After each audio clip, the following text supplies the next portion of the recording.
Hello everyone, आप सभी लोगों का एक बार फिर से स्वागत है डीजी एजुकेशन के यूट्यूब चैनल पर। आज की जो वीडियो है ये है उन सभी सीए फाइनल स्टूडेंट्स के लिए जो नवंबर 2023 में अपना अटेम्प्ट देने वाले हैं, पर जिन्होंने हमसे सीए फाइनल मई 2023 अटेम्प्ट के रिकॉर्डेड लेक्चर्स लिए थे विद द ऑब्जेक्टिव कि सब्जेक्ट के एक बार एडवांस में प्रिपरेशन करके रख लेते हैं, सो दैट नवंबर 2023 के अटेम्प्ट में जब वो अपना एग्जाम दे तो उस टाइम तक सब्जेक्ट को वो अच्छे से जो है वो रिवाइज कर सके। अब बहुत सारे स्टूडेंट्स ऐसे हैं जो कि अपनी रिवीजन स्टार्ट करना चाहते हैं, तो वो ये जानना चाहते हैं कि एक बार उनको ब्रीफ में ये पता चल जाए बेसिकली किस किस चैप्टर में अमेंडमेंट्स हुई है, सो दैट जो चैप्टर्स में अमेंडमेंट नहीं हुई है उनको वो रिवाइज करके रख ले और जिन चैप्टर्स में अमेंडमेंट हुई है उनको अमेंडमेंट पढ़ने के बाद वो रिवीजन में ले ले।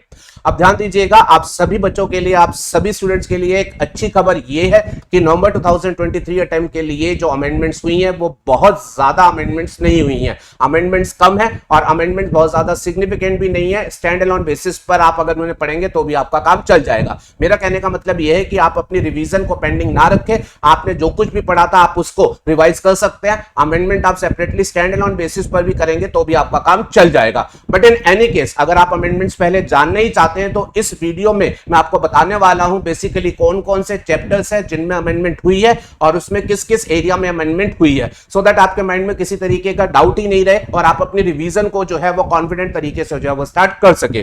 अब की बार आईसीआई की तरफ से जो भी एप्लीकेबल अमेंडमेंट्स की स्टैट्यूटरी अपडेट बुकलेट होती है वो भी एडवांस में ही रिलीज कर दी गई है एंड अकॉर्डिंगली हमने भी अपनी अमेंडमेंट बुकलेट जो है वो एडवांस में तैयार करके रख ली है। जल्दी हम आपके साथ ये अमेंडमेंट बुकलेट जो होगा वो शेयर करेंगे। इस अमेंडमेंट बुकलेट में सभी अमेंडमेंट जो कि एप्लीकेबल है उसका कंपाइलेशन कर दिया गया है और अमेंडमेंट बुकलेट को हमने दो पार्ट में डिजाइन किया है। जो अमेंडमेंट बुकलेट का पार्ट फर्स्ट है, इसमें हमने जो भी अमेंडमेंट्स हुई है उनका लीगल टेक्स्ट जो है वो आपको रिप्रोड्यूस करके दिया है कि लीगल लैंग्वेज आपको जो है वो एक बार सामने रहे। फिर उन सभी अमेंडमेंट का simplified version and analysis in the form of chart and diagram वो हमने इस अमेंडमेंट बुकलेट के पार्ट 2 में जो है वो आपको करके दिया है। प्राइमरीली जब आप अमेंडमेंट की स्टडी करेंगे तो इसका ये जो पार्ट 2 है जिसमें summarised version of the amendment है with the analysis in the form of chart and diagram, वही आपके लिए सफिशिएंट है। बट जहां भी आपको क्रॉस रेफरेंस में लीगल लैंग्वेज देखने की जरूरत महसूस हो तो लीगल लैंग्वेज हमने साथ में पार्ट 1 में दी है, आप उसको क्रॉस रेफरेंस के तौर पर जो होगा वो यूज कर लेंगे। तो without wasting much of the time मैं आपको अब मार्क कराने जा रहा हूं कि कौन कौन से एरिया, कौन कौन से चैप्टर्स है जिनमें अमेंडमेंट हुई है और उनमें कितनी अमेंडमेंट्स हुई है। तो जरा ध्यान दीजिएगा, आज का जो ये जो लेक्चर है इसका सिंपल ऑब्जेक्टिव जो है वो आपको अमेंडमेंट के चैप्टर्स एंड अमेंडमेंट के एरियाज को मार्क डाउन कराना है। Detail analysis of the amendment जो है वो हम आपके साथ सेपरेट वीडियो के द्वारा जो होगा वो सेपरेटली शेयर करेंगे। चलिए स्टार्ट करते हैं जीएसटी की अमेंडमेंट के साथ। देखते हैं जीएसटी के किस किस चैप्टर में अमेंडमेंट हुई है और क्या क्या अमेंडमेंट हुई है। सबसे पहला चैप्टर जिसमें अमेंडमेंट हुई है that is the chapter of supply. इस वाले चैप्टर में एज सच कंसेप्चुअल कोई अमेंडमेंट नहीं हुई है, सिंपली सीबीआईसी की तरफ से एक पर्टिकुलर मुद्दे को लेकर के जो है वो क्लैरिफिकेशन इशू की गई है। मुद्दा क्या है? इंश्योरेंस सेक्टर में इंश्योरेंस कंपनी के द्वारा पॉलिसी होल्डर्स को नो क्लेम बोनस कई सिचुएशन में ऑफर किया जाता है, उस नो क्लेम बोनस की टैक्सेबिलिटी को लेकर के सीबीआईसी की तरफ से जो है वो क्लैरिफिकेशन इशू की गई है। मैं बताता हूं थोड़ा सा ये कंसेप्ट है क्या नो क्लेम बोनस, इसको पहले कंसेप्टली समझिएगा। नो क्लेम बोनस बेसिकली क्या होता है? जब कोई व्यक्ति इंश्योरेंस कंपनी के पास इंश्योरेंस कॉन्ट्रैक्ट अपना रिन्यू कराता है तो रिन्यूअल के टाइम पर जब वो प्रीमियम पे कर रहा होता है तो उस टाइम कंपनी के द्वारा उसे नो क्लेम बोनस के नाम से एक इंसेंटिव ऑफर किया जाता है अगर उस व्यक्ति ने पिछले पीरियड में किसी तरीके का कोई क्लेम जो है वो इंश्योरेंस कंपनी से नहीं किया होता। एज एन एग्जांपल मान लीजिए मिस्टर एक्स ने जीआईसी जनरल इंश्योरेंस कंपनी से अपनी गाड़ी का इंश्योरेंस कराया। अब उसके बाद वो नेक्स्ट ईयर जब अपनी गाड़ी के इंश्योरेंस को रिन्यू कराएगा तो उस इंश्योरेंस कंपनी के द्वारा इस व्यक्ति को जो होगा वो नो क्लेम बोनस ऑफर किया जाएगा अगर इस व्यक्ति ने पिछले साल में जब गाड़ी का इंश्योरेंस कराया था तो उस पिछले साल में अगर उसने कंपनी से किसी तरीके का कोई कंपनसेशन, कोई इंश्योरेंस क्लेम नहीं लिया होगा तो फिर रिन्यूअल के टाइम पर जीआईसी के द्वारा इस व्यक्ति को जो होगा वो नो क्लेम बोनस जो होगा वो ऑफर किया जाएगा। I hope the concept of no claim bonus is clear. No claim bonus concept जो है ये अपने नाम से भी क्लियर होता है। नो क्लेम बोनस ये इस बात का दिया जा रहा है कि व्यक्ति ने पहले जब इंश्योरेंस कराया था तो उस इंश्योरेंस के पीरियड में उसने किसी तरीके का कोई दावा, कोई कंपनसेशन जो है वो इंश्योरेंस कंपनी से नहीं लिया था। अब रिन्यूअल के टाइम पर कंपनी के द्वारा जब नो क्लेम बोनस इस पर्सन को दिया गया तो इस व्यक्ति को जो नो क्लेम बोनस मिल रहा था, इस नो क्लेम बोनस के ऊपर कुछ जीएसटी ऑफिसर का यह कहना था कि ये जो नो क्लेम बोनस इस इंश्योरेंस कराने वाले व्यक्ति को मिला है ये बेसिकली और कुछ नहीं है, ये बेसिकली इसको कंसीडरेशन मिला है क्योंकि इसने इंश्योरेंस कंपनी को कुछ सप्लाई ऑफ सर्विस की एक्टिविटी करके दी है। आप थोड़ा सा यहां चौंक जाएंगे, मैं भी चौंक गया था कि ऑफिसर ये क्या कह रहा है कि व्यक्ति तो ये समझ रहा था कि वो कंपनी से सर्विस लेने के लिए गया, बट ऑफिसर क्या कह रहे थे, आपको ये जो नो क्लेम बोनस मिला है ये बेसिकली और कुछ नहीं है, ये कंसिडरेशन है जो आपको मिला है क्योंकि आपने इंश्योरेंस कंपनी को कुछ सर्विस दी है। अब ये व्यक्ति पूछता था भाई मैंने इंश्योरेंस कंपनी को कौन सी सर्विस दे दी, तो ऑफिसर का कहना था जी आपने इंश्योरेंस कंपनी से क्योंकि कोई क्लेम नहीं लिया तो आपको ये बोनस मिला है। तो आपका कंपनी से कोई क्लेम ना लेना, आपका कंपनी से कोई क्लेम ना लेना is basically your an activity जहां पर you have refrained yourself from making any claim from the insurance company. और ऑफिसर शेड्यूल 2 को पढ़ करके लॉजिक लेकर के आता था कि शेड्यूल 2 में ये लिखा हुआ था कि agreeing to the obligation to refrain from doing the act is an activity which shall be treated as a supply of service। तो बेस्ड ऑन दैट जीएसटी का ऑफिसर ये कहता था आपने अपने आप को रोका कंपनी से किसी तरीके का दावा क्लेम करने के लिए, तो अकॉर्डिंगली आपने जो है वो सप्लाई ऑफ सर्विस की एक्टिविटी करके दी है और ये नो क्लेम बोनस जो है ये आपको एज अ कंसिडरेशन उस एक्टिविटी के बदले में मिला है, तो इसके ऊपर जो होगी वो जीएसटी की लायबिलिटी आपकी बनेगी। अब सीबीआईसी ने यहां पर एक बहुत अच्छी क्लैरिफिकेशन दी, उन्होंने बोला जी शेड्यूल 2 जो है वो कभी ये तय नहीं कर सकता कि एक्टिविटी सप्लाई है या नहीं, बिकॉज शेड्यूल 2 का काम सिंपली क्या होता है कि अगर एक्टिविटी सप्लाई है तो वो गुड्स की है या सर्विस है उसको तय करना। शेड्यूल 2 का काम ये नहीं होता है कि वो सप्लाई है उसको तय करे। फिर उसके बाद सीबीआईसी ने ये बोला कि जहां तक लोगों की अंडरस्टैंडिंग, ऑफिसर्स की अंडरस्टैंडिंग है कि व्यक्ति ने पिछले साल क्लेम नहीं लिया तो उसने एग्रीइंग टू द ऑब्लिगेशन वाली सर्विस दी, तो उन्होंने बोला ऐसा नहीं है, बिकॉज ये व्यक्ति कभी भी इंश्योरेंस कंपनी के साथ ऐसा कोई कॉन्ट्रैक्ट करके आया ही नहीं था कि मैं आपके साथ इंश्योरेंस करा रहा हूं लेकिन मैं आपसे क्लेम नहीं करूंगा, बदले में आप मुझे नो क्लेम बोनस देंगे। ऐसा कोई भी एग्रीमेंट, समझौता इन दो पार्टीज के बीच में हुआ ही नहीं था। इनफैक्ट उस पर्सन को तो ये पता ही नहीं था कि इंश्योरेंस कराने के बाद एक्सीडेंट होगा या नहीं, क्लेम करने की नौबत आएगी या फिर नहीं।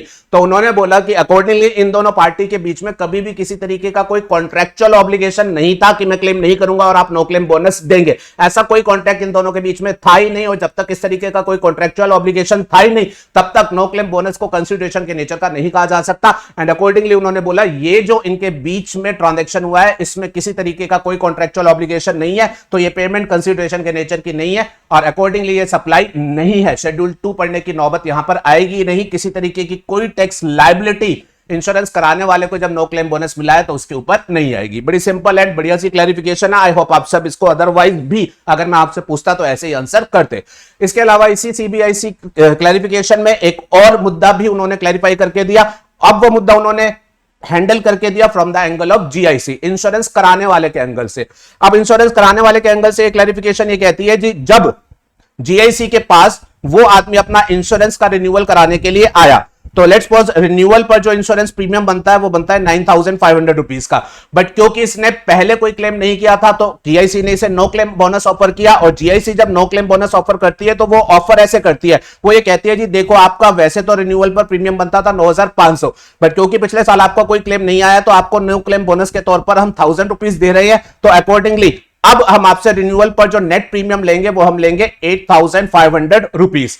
अब जीआईसी के एंड पर यह क्वेश्चन अराइज हो रहा था कि जब हमने नो क्लेम बोनस इस तरीके से रिन्यूअल प्रीमियम में से माइनस करके 8,500 का नेट प्रीमियम दिया है तो अब हमारी जो जीएसटी लायबिलिटी इंश्योरेंस प्रीमियम के ऊपर बनेगी वो 9,500 के ऊपर बनेगी या जो नेट प्रीमियम 8,500 हमने चार्ज किया उसके ऊपर बनेगी। तो इस पर अब सीबीआईसी ने क्लैरिफिकेशन इशू करी। उन्होंने बोला जी ये जो आपने नो क्लेम बोनस के तौर पर 1,000 रुपए दिए हैं ये बेसिकली और कुछ नहीं है, ये डिस्काउंट है। ये बेसिकली और कुछ नहीं है, डिस्काउंट है। भले इसका नाम डिस्काउंट नहीं है, ये नो क्लेम बोनस के नाम से दिया जा रहा है, बट डिस्काउंट क्या होता है? Basically deduction from the price charge. और आपने अपना इंश्योरेंस प्रीमियम चार्ज जो 9,500 अदरवाइज करना था उसको जो है वो डिडक्ट किया है। और सो पर डिडक्शन इज कंसर्न, डिडक्शन की एक्सक्लूजन जो होती है वो ट्रांजैक्शन वैल्यू निकालते टाइम हमेशा दी जाती है। सेक्शन 15 में उसके गवर्निंग प्रोविजन है। सेक्शन 15(3) में बताया गया है कि कोई भी डिस्काउंट जो कि सप्लाई के टाइम पर दिया जाता है और इनवॉइस पर रिकॉर्ड करके दिया जाता है वो एलिजिबल डिस्काउंट होता है और वो ट्रांजैक्शन वैल्यू में से जो है वो माइनस कर दिया जाता है और नेट प्राइस को ट्रांजैक्शन वैल्यू लिया जाता है। सीबीआईसी ने बोला आपने जो नो क्लेम बोनस दिया है ये बेसिकली एक डिडक्शन दी है, नाम कुछ भी हो ये बेसिकली डिस्काउंट है। आपने इसे सप्लाई के टाइम पर, रिन्यूअल के टाइम पर ही दिया है और जब आप अपना इनवॉइस इश्यू करते हैं तो इनवॉइस में इसे रिकॉर्ड करके माइनस करके भी देते हैं। तो बेसिकली ये 15(3) की डिस्काउंट की एलिजिबिलिटी की सारी कंडीशन जो है वो पूरी करता है एंड अकॉर्डिंगली ये डिडक्टेबल रहेगा। आपकी जो नेट जीएसटी लायबिलिटी बनेगी वो 8,500 के रिस्पेक्ट में ही बनेगी। तो सीबीआईसी की क्लैरिफिकेशन होपफुली आपको समझ आ गई होगी, दो लोगों के एंगल से दी गई है। इंश्योरेंस कराने वाला व्यक्ति, उसको नो क्लेम बोनस जो मिलेगा उस पर उसकी कोई टैक्स लायबिलिटी नहीं बनेगी बिकॉज उसने कोई सप्लाई नहीं करी है। जीआईसी के एंगल से नो क्लेम बोनस और कुछ नहीं है, ये डिस्काउंट है। जीआईसी की नेट टैक्स लायबिलिटी जो होगी, जीआईसी की जो लायबिलिटी बनेगी वो नेट प्रीमियम के ऊपर बनेगी। तो ये सिंपल सी स्टैंड अलोन क्लैरिफिकेशन है, ये सिंपल सी अमेंडमेंट है जो कि सप्लाई के चैप्टर से रिलेट करती है। होपफुली आपको ये बात समझ आ गई होगी। दूसरा चैप्टर जिसमें अमेंडमेंट हुई है that is payment of tax. अब पेमेंट ऑफ टैक्स वाले चैप्टर में हमारे पास एक एसोसिएटेड रूल है, रूल 87, जो कि ई कैश लेजर की बात करता है। उसमें एक छोटी सी अमेंडमेंट हुई है। थोड़ा सा बैकग्राउंड हल्का सा पहले मैं रिकलेक्ट करा देता हूं। पेमेंट ऑफ टैक्स आपने हमारे साथ ये पढ़ा था, सेक्शन 49। सेक्शन 49 बताता था जीएसटी में एक पर्सन की अगर जीएसटी लायबिलिटी बनेगी तो उसे अपनी वो टैक्स लायबिलिटी किस तरीके से डिस्चार्ज करनी है। आप सभी को याद होगा अपनी टैक्स लायबिलिटी एक व्यक्ति कैसे डिस्चार्ज करता है। सबसे पहले वो अपना क्रेडिट सेटअप करता है, उसके बाद जो है वो अपने ई कैश लेजर में जो है वो कैश जो पड़ा होता है उसको यूज करता है। ठीक है जी, तो आपकी लायबिलिटी है, आप पहले अपना क्रेडिट जो ई क्रेडिट लेजर में पड़ा है वो सेटअप कराते हैं, फिर उसके बाद आपकी जो और लायबिलिटी बनती है उसके लिए आप ई कैश लेजर को जो है वो यूज करते हैं। और ई कैश लेजर में अगर आपके पास पैसा पहले से डिपॉजिटेड पड़ा होता है तो बढ़िया, और अगर नहीं पड़ा होता तो आपको फ्रेश डिपॉजिट कराना होता है। अब आप जरा याद करिएगा ई कैश लेजर में एक व्यक्ति पैसा डिपॉजिट कैसे कराता है। वो थोड़ा सा मैकेनिकल प्रोसेस आपको याद करना है क्योंकि उससे रिलेटेड अमेंडमेंट है। मैं आपको याद कराता हूं। एक व्यक्ति अगर अपने ई कैश लेजर में पैसा डिपॉजिट करना चाहता है तो उसको करना क्या होता है, उसे पहले जीएसटी की पोर्टल पर जाकर के जीएसटी का चालान तैयार करना होता है कि भाई मैं इतना पैसा डिपॉजिट कराना चाहता हूं। जब वो चालान तैयार करता है तो पोर्टल उसके चालान को एक नंबर दे देती है जिसे हम बोलते हैं सीपिन नंबर। फिर चालान तैयार करने के बाद वो उस अमाउंट को जो है वो अपना बैंकिंग चैनल से जो है वो पे करता है। अब जिस बैंक के थ्रू वो पेमेंट करता है, बैंक उस व्यक्ति से जब वो पैसा रियलाइज हो जाता है तो फिर उस चालान को बैंक वाला एक नंबर देता है, सिन नंबर। आपको याद होगा, चालान आइडेंटिफिकेशन नंबर। प्रोसेस दोबारा से बोल रहा हूं, पर्सन जिसने डिपॉजिट कराना था उसने पहले चालान तैयार किया, पोर्टल ने सीपिन नंबर दिया, फिर जब उसने उस चालान के परसों में पेमेंट कर दी तो बैंक ने पेमेंट रियलाइज करने के बाद उस व्यक्ति को सिन नंबर दे दिया, उसके चालान को एक सिन नंबर दे दिया। अब जिस बैंक ने पेमेंट रियलाइज करी, वो पेमेंट रियलाइज करने के बाद चालान को ये जो नंबर देता है ना, सिन नंबर, वो सिन नंबर जो होता है उस व्यक्ति को भी कम्युनिकेट करता है और साथ में वो जीएसटी पोर्टल को भी कम्युनिकेट करता है। जीएसटी पोर्टल को वो इसलिए कम्युनिकेट करता है बिकॉज पोर्टल को बैंक से बेसिकली सिन का जब मैसेज आता है तो पोर्टल समझ जाती है कि हाँ इस व्यक्ति से बैंक ने पेमेंट रियलाइज कर लिया, और फिर जीएसटी की पोर्टल जो है वो उसके ई कैश लेजर में जो है वो कॉरेस्पॉन्डिंगली उतना अमाउंट जो है वो क्रेडिट कर देती है। मतलब उसके ई कैश लेजर में पैसा डिपॉजिट हो जाता है, रिफ्लेक्ट हो जाता है। अच्छा, अब ये जो रूल 87 है ई कैश लेजर से डील करता है, इसमें ये सारी बातें लिखी हुई थी जो मैंने आपको वर्बली बोली है। अब जरा ध्यान से सुनिएगा, थोड़ी अमेंडमेंट फोकस बात में लेकर के आना चाह रहा हूं। अब कुछ केसेस में क्या होता है, व्यक्ति ने अपना चालान क्रिएट किया, पेमेंट भी कर दी, उसके बैंक से पेमेंट भी कट गई, लेकिन उसको जो है बैंक की तरफ से सिन नंबर नहीं मिलता। क्या मैंने चालान के परसों में पेमेंट कर दी, मेरे अकाउंट से पेमेंट भी चली गई, बट बैंक की तरफ से मेरे पास सिन नंबर नहीं आया। अब मेरे पास अगर सिन नंबर नहीं आया, मतलब बैंक ने सिन नंबर किसी भी टेक्निकल रीजन की वजह से अगर जनरेट नहीं किया, तो फिर जीएसटी की पोर्टल पर भी वो सिन नंबर नहीं गया होगा, तो मेरे कैश लेजर में वो पेमेंट जो होगी वो रिफ्लेक्ट नहीं हो रही होगी। अब मैं बड़ा परेशान हूं कि मैंने तो पेमेंट कर दी, मेरे बैंक से पैसा भी चला गया, लेकिन ई कैश लेजर में वो शो नहीं हो रहा, तो मैं क्या करूंगा। तो रूल 87 सब रूल 8 करके ये जो रूल था इसमें ये लिखा हुआ था, भाई साहब अगर ऐसा हो गया है कि आपने पेमेंट कर दी, आपके अकाउंट से चली गई, बट वो पोर्टल में नजर नहीं आ रही है, तो इस केस में आपको जाकर के जो है वो बैंक जिसके थ्रू आपने पेमेंट करी है उससे कम्युनिकेट करके जो है वो मैटर को जो होगा वो रिजोल्व करना होगा। अच्छा, अब लेकिन प्रैक्टिकली होता क्या था, बैकएंड पर एक और स्टोरी ये रहती थी, जिस बैंक ने पेमेंट रियलाइज करी, ठीक है, उससे सिन नंबर नहीं जनरेट हुआ, ठीक है, लेकिन बैंक ने पेमेंट रियलाइज करी है तो उसने वो अल्टीमेटली जो है वो आरबीआई को हैंडओवर कर दी होगी, आरबीआई के थ्रू वो गवर्नमेंट के खाते में चली गई होगी, ठीक है। अब बैकएंड पे प्रोसेस क्या होता है, जब भी कोई बैंक पेमेंट रियलाइज करता है तो उसे आरबीआई को रिपोर्ट करना होता है। उसने आरबीआई को रिपोर्ट कर दी। अब आरबीआई बैकएंड पे क्या काम करती है, आरबीआई नेक्स्ट डे बैठ करके इस तरीके से जितनी भी पेमेंट उन्हें बैंक से आई होती है उसकी एक स्क्रॉल लिस्ट तैयार करती है, और वो स्क्रॉल लिस्ट जो है वो जीएसटी के पोर्टल को कम्युनिकेट करती है। तो अब अमेंडमेंट सिंपली सी क्या है, अमेंडमेंट उन्होंने सिंपली सी ये कही, उन्होंने बोला जिस व्यक्ति ने पेमेंट करी थी, जिसको बैंक से सिन नंबर नहीं मिला, पर अगर जीएसटी पोर्टल को आरबीआई ने अपनी स्क्रॉल लिस्ट में बता दिया कि उनके पास पेमेंट आ गई है, तो जीएसटी की पोर्टल अभी भी जो होगी उस व्यक्ति के खाते में उस पैसे को जो होगी वो प्लस कर देगी। कहने का मतलब नॉर्मल रूल पहले ये होता था कि व्यक्ति के खाते में ई कैश लेजर में पैसा सिर्फ तभी जाएगा जब बैंक से सिन नंबर आएगा, बट अब एक एक्सेप्शन ऐड कर दिया गया, एक प्रोविजो ऐड कर दिया गया, जिसमें एक आ गया बैंक से सिन का कम्युनिकेशन नहीं हुआ, लेकिन आरबीआई की स्क्रॉल लिस्ट बता रही है कि उनके पास पैसा आ गया है, तो भी कॉरेस्पॉन्डिंग पर्सन जो होगा उसके खाते में वो पैसा प्लस कर दिया जाएगा, ठीक है। बाकी ये प्रोसीजरल अमेंडमेंट है, एज सच एग्जामिनेशन पर्पस के लिए बहुत ज्यादा रेलेवेंट नहीं है। चलिए जी, नेक्स्ट एरिया ऑफ अमेंडमेंट की बात करते हैं, रजिस्ट्रेशन। रजिस्ट्रेशन आपके एग्जामिनेशन के लिए हमेशा से एक इंपॉर्टेंट चैप्टर रहा है, तो इसकी जो अमेंडमेंट होगी वो अभी आपके लिए इंपॉर्टेंट रहेगी। अब इस चैप्टर में अमेंडमेंट हुई क्या है, बेसिकली रजिस्ट्रेशन प्रोसीजर में कुछ अमेंडमेंट जो है वो की गई है। आपने रजिस्ट्रेशन के चैप्टर में रजिस्ट्रेशन का प्रोसीजर जब पढ़ा था तो वहां आपने हमारे साथ पढ़ा था रूल नंबर 8, उसमें रजिस्ट्रेशन का प्रोसीजर जो था वो स्पेसिफाई किया गया था। हल्का सा रिकलेक्ट करा रहा हूं। अब रूल नंबर 8 सिंपली ये कहता था, अगर कोई पर्सन है जो कि लायबल फॉर रजिस्ट्रेशन बन गया है, उसको अपना रजिस्ट्रेशन अब कराना है, तो वो रजिस्ट्रेशन कराएगा कैसे? तो प्रोसीजरल एक्सपेक्ट के तौर पर रूल 8 ये कहता था जी आपको ऑनलाइन रजिस्ट्रेशन के लिए अप्लाई करना पड़ेगा। रजिस्ट्रेशन का जो फॉर्म होता था वो होता था GST REG 01। याद करेंगे उसमें हमारे पास दो पार्ट होते थे, part A and part B. पहले आप पार्ट ए भरते थे जिसमें आप अपने बारे में कुछ बेसिक डिटेल देते थे, आप अपना नाम बताते थे, आप बताते थे किस स्टेट में आप रजिस्ट्रेशन के लिए अप्लाई कर रहे हैं, आप अपना पैन नंबर देते थे, आप अपना एक मोबाइल नंबर देते थे, आप अपना एक ईमेल आईडी देते थे। आप जो पैन नंबर देते थे उसका ऑनलाइन वेरिफिकेशन जीएसटी की पोर्टल सीबीडीटी की वेबसाइट से करती थी। आप जो मोबाइल नंबर देते थे उसका वेरिफिकेशन आपके मोबाइल पर ओटीपी बेस कर किया जाता था। आप जो अपना ईमेल देते थे उसका वेरिफिकेशन आपकी ईमेल पर ओटीपी भेज करके किया जाता था। और इन सब वेरिफिकेशन के बाद आपके पार्ट ए के सबमिशन हो जाता था और आपको जो था एक एप्लीकेशन रेफरेंस नंबर जनरेट कर दिया जाता था। फिर उसके बाद आप पार्ट बी भरते थे जिसमें आप अदर डॉक्यूमेंट्स, अदर डिटेल्स देते थे और फिर आपकी एप्लीकेशन जो थी वो कंप्लीटली सबमिट हो जाती थी। अब आपको ये प्रोसेस याद आ गया होगा। अब इस रजिस्ट्रेशन प्रोसेस में चेंज क्या हुआ है उसको सुनिएगा। ये जो आपका पार्ट ए सबमिशन का प्रोसेस था, ये जो आपका पार्ट ए सबमिशन का प्रोसेस था, ये रूल नंबर 8 सब रूल 1 एंड सब रूल 2 में डिस्कस था। इनमें अमेंडमेंट हुई है, बड़ी सिंपल सी अमेंडमेंट हुई है, मैं बोलूंगा आपको बिल्कुल क्लिक भी कर जाएगी। पहले क्या होता था, जब आप पार्ट ए भरते थे तो पार्ट ए भरते टाइम आप अपना पैन नंबर बताते थे जिसका सीबीडीटी की वेबसाइट से ऑनलाइन वेरिफिकेशन होता था। आप मोबाइल नंबर बताते थे जिसका ओटीपी बेस्ड वेरिफिकेशन होता था।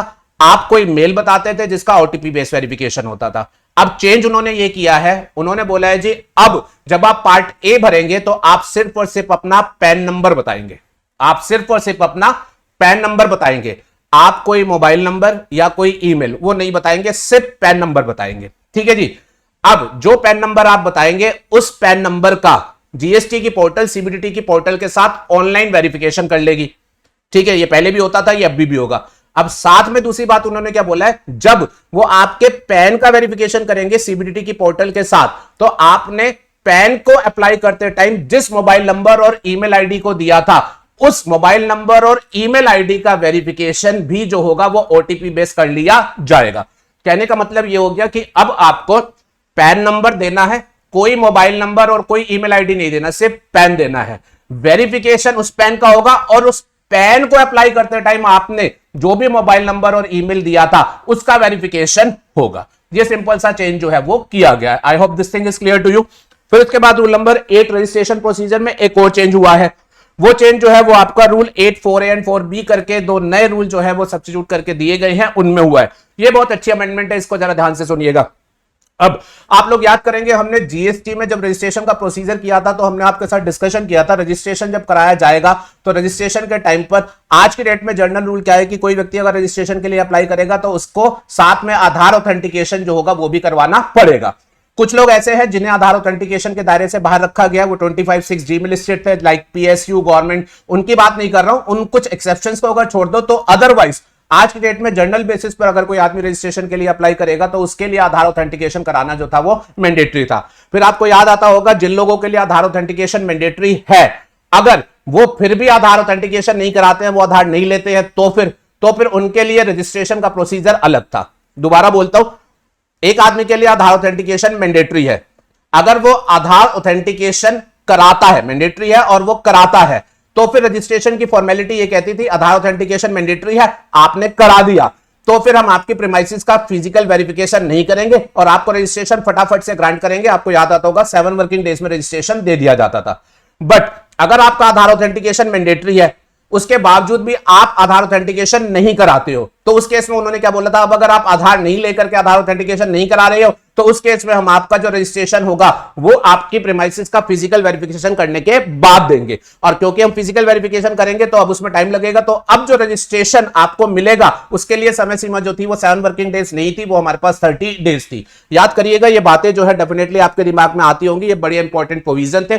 तो दोबारा एक बार समरी के तौर पर बोल रहा हूं, प्रोविजन कुछ इस तरीके से थे कि अगर आप वो व्यक्ति है जिसके लिए आधार ऑथेंटिकेशन मैंडेटरी है, तो आप आधार ऑथेंटिकेशन करा के रजिस्ट्रेशन करा जाएंगे, तो फिर आपका कोई फिजिकल वेरिफिकेशन नहीं होगा और रजिस्ट्रेशन जल्दी मिलेगा 7 वर्किंग डेज। आप अगर डिफॉल्ट करते हैं, आधार ऑथेंटिकेशन नहीं कराते हैं, तो फिर फिजिकल वेरिफिकेशन किया जाएगा और अब रजिस्ट्रेशन देर से मिलेगा, 30 डेज के अंदर जो होगा रजिस्ट्रेशन मिलेगा। ये बातें अब आपको समझ आ गई होंगी। तो अब जरा अमेंडमेंट की बात सुनिएगा। अब जो अमेंडमेंट हुई है वो आधार ऑथेंटिकेशन को लेकर के एक स्पेशल अमेंडमेंट जो है वो इन्होंने करी है। उन्होंने एक बायोमेट्रिक बेस्ड आधार ऑथेंटिकेशन के प्रोविजन जो है वो इंट्रोड्यूस किए हैं। बायोमेट्रिक बेस्ड आधार ऑथेंटिकेशन, अभी तक क्या होता था, आपका आधार ऑथेंटिकेशन होता था, अब इन्होंने बायोमेट्रिक बेस्ड आधार ऑथेंटिकेशन के प्रोविजन भी इंट्रोड्यूस कर दिया है। अब इसमें फर्क क्या है नॉर्मल आधार ऑथेंटिकेशन में, हम बायोमेट्रिक आधार ऑथेंटिकेशन में। आपका जो नॉर्मल आधार ऑथेंटिकेशन होता है उसमें क्या होता है कि आप रजिस्ट्रेशन के लिए अप्लाई कर रहे हैं, आप साथ में अपना आधार जो है वो प्रोवाइड करते हैं, मतलब डॉक्यूमेंट्री ऑथेंटिकेशन होता है। लेकिन ये जो बायोमेट्रिक बेस्ड आधार ऑथेंटिकेशन होता है, इसमें क्या होता है, इसमें आप जब रजिस्ट्रेशन के लिए अप्लाई करेंगे और अगर आपके ऊपर बायोमेट्रिक बेस्ड आधार ऑथेंटिकेशन अप्लाई हो रहा है, तो फिर आपको क्या करना पड़ेगा, आपको आधार ऑनलाइन देने से काम नहीं चलेगा। रेदर देन जीएसटी वालों ने अपना एक फैसिलिटेशन सेंटर बनाया होगा, आपको उस फैसिलिटेशन सेंटर पर जाकर के फिजिकल विजिट जो होगी वो करनी पड़ेगी। आप उस सेंटर पर जाएंगे, फिजिकल विजिट करेंगे, वो सेंटर वाला बोलेगा अब आपका आधार ऑथेंटिकेशन हम बायोमेट्रिक बेस्ड जो होगा वो वेरीफाई करेंगे। कैसे, वो बेसिकली आपका थंब जो होगा ना वो एक मशीन के ऊपर लगाएंगे, उसके बेस पर जो होगा आपका आधार ऑथेंटिकेशन होगा। साथ में आपकी फोटोग्राफ भी जो होगी वो ली जाएगी और साथ में जो भी डॉक्यूमेंट आपको रजिस्ट्रेशन के लिए देने होते हैं आपको वो ओरिजिनल कॉपी भी लेकर के जानी होगी। फैसिलिटेशन सेंटर पर वो ओरिजिनल डॉक्यूमेंट वेरीफाई किए जाएंगे और उसके बाद आपकी एप्लीकेशन कंप्लीशन का प्रोसेस होगा। तो मैं एक बार दोबारा दोहरा लेता हूं, एक होता है नॉर्मल आधार ऑथेंटिकेशन जिसमें सिंपली आधार का डॉक्यूमेंट ऑथेंटिकेशन हो गया, और बायोमेट्रिक में क्या होता है कि आपके बायोमेट्रिक ये थंब वगैरह का जो होगा वो वेरिफिकेशन होगा, तो उसके लिए आपको फिजिकल विजिट करनी पड़ेगी टू द फैसिलिटेशन सेंटर। तो अब इन्होंने बायोमेट्रिक बेस्ड आधार ऑथेंटिकेशन के प्रोविजन इंट्रोड्यूस कर दिए हैं और इसमें उन्होंने बोला है कि अगर एक व्यक्ति रजिस्ट्रेशन के लिए अप्लाई कर रहा है, वो व्यक्ति लायबल फॉर आधार ऑथेंटिकेशन है। अप्लाई करते टाइम उसने ये बोला मैं लायबल हूं और मैं आधार ऑथेंटिकेशन कराना चाहता हूं। अब उसने ये बोला, अब जब वो ये बोलेगा कि मैं आधार ऑथेंटिकेशन कराना चाहता हूं, तो जो पोर्टल होगी, portal based on certain risk parameter, certain analysis, वो जो होगी वो देखेगी कि जो व्यक्ति रजिस्ट्रेशन के लिए अप्लाई कर रहा है, अगर पोर्टल ने बैकएंड पर जो भी मैकेनिज्म डिजाइन कर रखा है उसके हिसाब से उन्हें यह लगता है कि रजिस्ट्रेशन के लिए अप्लाई करने वाला व्यक्ति ये रिस्की है, ये उस तरीके का व्यक्ति हो सकता है जो फेक इनवाइसिंग वगैरह करने के लिए रजिस्ट्रेशन करा रहा हो। अगर उन्हें इस तरीके का कोई आइडिया लगा कि ये रिस्की है, तो फिर वो उसको पोर्टल पर आइडेंटिफाई कर लेंगे और फिर उसको वो कम्युनिकेट कर दिया जाएगा, भाई साहब आपको जो होगा वो बायोमेट्रिक बेस्ड आधार ऑथेंटिकेशन के प्रोसेस में जाना पड़ेगा। और जब उसको ये कम्युनिकेशन किया जाएगा तो अब अकॉर्डिंगली उसे उस फैसिलिटेशन सेंटर पर जाकर के बायोमेट्रिक बेस्ड आधार ऑथेंटिकेशन के प्रोविजन कंप्लीट करने पड़ेंगे, तभी उसका रजिस्ट्रेशन प्रोसीजर जो होगा वो आगे बढ़ेगा। Are you okay with this? अच्छा, अब आपके माइंड में एक क्वेश्चन आ रहा होगा कि रिस्की है, ये वो कैसे आइडेंटिफाई करेंगे? तो बेटा उसके लिए पोर्टल जो होगी वो बैकएंड पर फैक्टर्स जो होगी वो बना करके चलेगी। कुछ फैक्टर्स मैं आपको बता देता हूं कि किस तरीके के फैक्टर्स जो है वो सोचेंगे। आप सभी जानते हैं जीएसटी वाले इस बात से बड़े परेशान है कि लोग फेक रजिस्ट्रेशन करा करके, ठीक है जी, फेक इनवॉइसिंग से फेक क्रेडिट पास ऑन करके गायब हो जाते हैं। तो उस चीज को कंट्रोल करने के पर्पस के लिए बेसिकली रजिस्ट्रेशन को गवर्नमेंट ने टाइम टू टाइम जो है वो कंट्रोल किया है। उन्होंने जब आधार ऑथेंटिकेशन इंट्रोड्यूस किया था तो वो भी इसी ऑब्जेक्टिव के साथ किया था, और आज जब वो बायोमेट्रिक बेस्ड आधार ऑथेंटिकेशन इंट्रोड्यूस कर रहे हैं तो वो भी उसी ऑब्जेक्टिव के साथ जो है वो इंट्रोड्यूस कर रही है। अब उन्होंने क्या बोला कि अगर जो व्यक्ति रजिस्ट्रेशन के लिए अप्लाई कर रहा है, अगर उसने उस एरिया में, उसने अपनी जो लोकेशन बताई है ना कि वो कहां लोकेटेड है, जो एड्रेस बताया है, अगर वो जगह है जहां पर जीएसटी वालों की नॉलेज के हिसाब से वो एरिया सस्पिशियस है, होता है ना कुछ एरिया फेमस होते हैं गलत कामों के लिए, तो अगर उसने जो एड्रेस बताया है वो उनको सस्पिशियस लगेगा तो फिर वो उस व्यक्ति को रिस्की एप्लीकेंट समझते हुए जो होगा वो आइडेंटिफाई कर लेंगे कि तुझे बायोमेट्रिक बेस्ड प्रोसेस में जाना है। दूसरा, जिस व्यक्ति ने रजिस्ट्रेशन के लिए अप्लाई किया है, अगर उसकी एज बहुत ज्यादा है, मान लीजिए कोई 80 साल के अंकल है वो अप्लाई कर रहे हैं, तो अब वो ये सोचेंगे कि इस 80 साल के अंकल को अचानक क्या मतलब जरूरत पड़ी कि ये सप्लाई ऑफ गुड्स या सर्विस के बिजनेस में आ गए जो जीएसटी के लिए अप्लाई कर रहे हैं। तो as is also a suspicious factor, उसके बेसिस पर भी वो रिस्की एप्लीकेंट है, इस बात को आइडेंटिफाई कर लेंगे। ओके जी। अच्छा, और सुनिएगा, अब कोई व्यक्ति है जो कि मान लीजिए एजेड नहीं है, नॉर्मल एज का है, 40-50 साल का है, उसने रजिस्ट्रेशन के लिए अप्लाई किया, उसने अपना पैन डिटेल दिया। अब जब जीएसटी की पोर्टल उसका पैन का वेरिफिकेशन कर रही है तो वेरिफिकेशन पर उन्हें पता चलता है ये पैन नंबर तो अभी हाल फिलहाल में लिया गया है, 10-12 दिन पहले ही लिया गया है। अब उन्होंने बोला अगर व्यक्ति 45 साल का था तो उसके पास तो पैन नंबर बहुत पहले का होना चाहिए था। अगर इसने 10-12 दिन पहले ही पैन नंबर लिया है तो इसका जरूर मतलब यह है कि इसने नया नया पैन नंबर लिया और वो सिर्फ इस पर्पस के लिए लिया है कि ये जीएसटी रजिस्ट्रेशन कराना चाहता है। तो ये भी एक सस्पिशियस का फैक्टर हो सकता है। मेरी बात समझ रहे हैं? तो इस तरीके के बेसिस पर वो रिस्की एप्लीकेंट जो होंगे वो उसको आइडेंटिफाई करेंगे।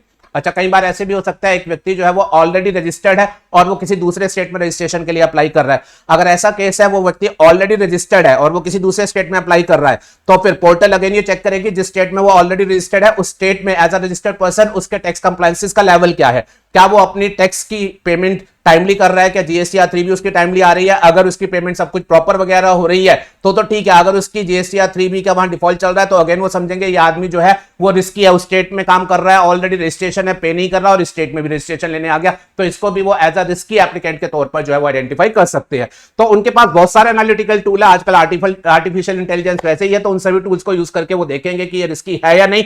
अगर रिस्की लगा तो पोर्टल उसे अपने आप सेलेक्ट कर लेगी और उसे कम्युनिकेट कर दिया जाएगा कि आपका रजिस्ट्रेशन जो होगा उसके लिए आपको बायोमेट्रिक बेस्ड आधार ऑथेंटिकेशन जो होगा वो करना पड़ेगा।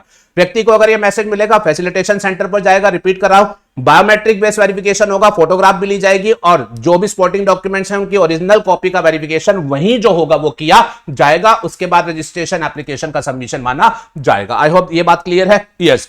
फिर उसके बाद इसमें सबसे इंपॉर्टेंट बात यह है, ये जो भी रिस्की एप्लीकेंट होगा जिसके ऊपर बायोमेट्रिक आधार ऑथेंटिकेशन अप्लाई हो गया होगा, उसके लिए फर्दर उन्होंने ये चेंज किया है कि अब इस व्यक्ति की एप्लीकेशन सबमिट हो गई बायोमेट्रिक बेस्ड ऑथेंटिकेशन को लेकर के, फर्दर इसको जो रजिस्ट्रेशन दिया जाएगा वो प्रीमाइसिस की फिजिकल वेरिफिकेशन के बगैर नहीं दिया जाएगा। ध्यान से सुनिएगा, क्योंकि आदमी हमें रिस्की लग रहा है, हमने बायोमेट्रिक बेस्ड वेरीफाई कर ही लिया, साथ ही में हम इसका फिजिकल वेरिफिकेशन भी करेंगे। ये बात बड़ी स्पेशल है। आज से पहले तक क्या होता था, जो व्यक्ति आधार ऑथेंटिकेशन करा लेता था उसका फिजिकल वेरिफिकेशन कभी भी नहीं होता था। बट अब चेंज क्या किया गया है, ये जो रिस्की एप्लीकेंट है जिसका बायोमेट्रिक बेस्ड आधार ऑथेंटिकेशन मैंडेटरी है, वो बायोमेट्रिक बेस्ड आधार ऑथेंटिकेशन करा भी लेगा तो भी उसका फिजिकल वेरिफिकेशन जो होगा वो मैंडेटरी रहेगा। और क्योंकि फिजिकल वेरिफिकेशन मैंडेटरी रहेगा तो ऑब्वियस सी बात है रजिस्ट्रेशन का ग्रांट जो होगा वो अब 7 वर्किंग डेज में नहीं हो सकता। अब इस व्यक्ति को जो रजिस्ट्रेशन मिलेगा उसके लिए जो एप्लीकेबल टाइम लिमिट रहेगी वो 30 डेज की रहेगी। आई होप ये पॉइंट आपको समझ आ गया है। तो एक लाइन में अगर बोलूं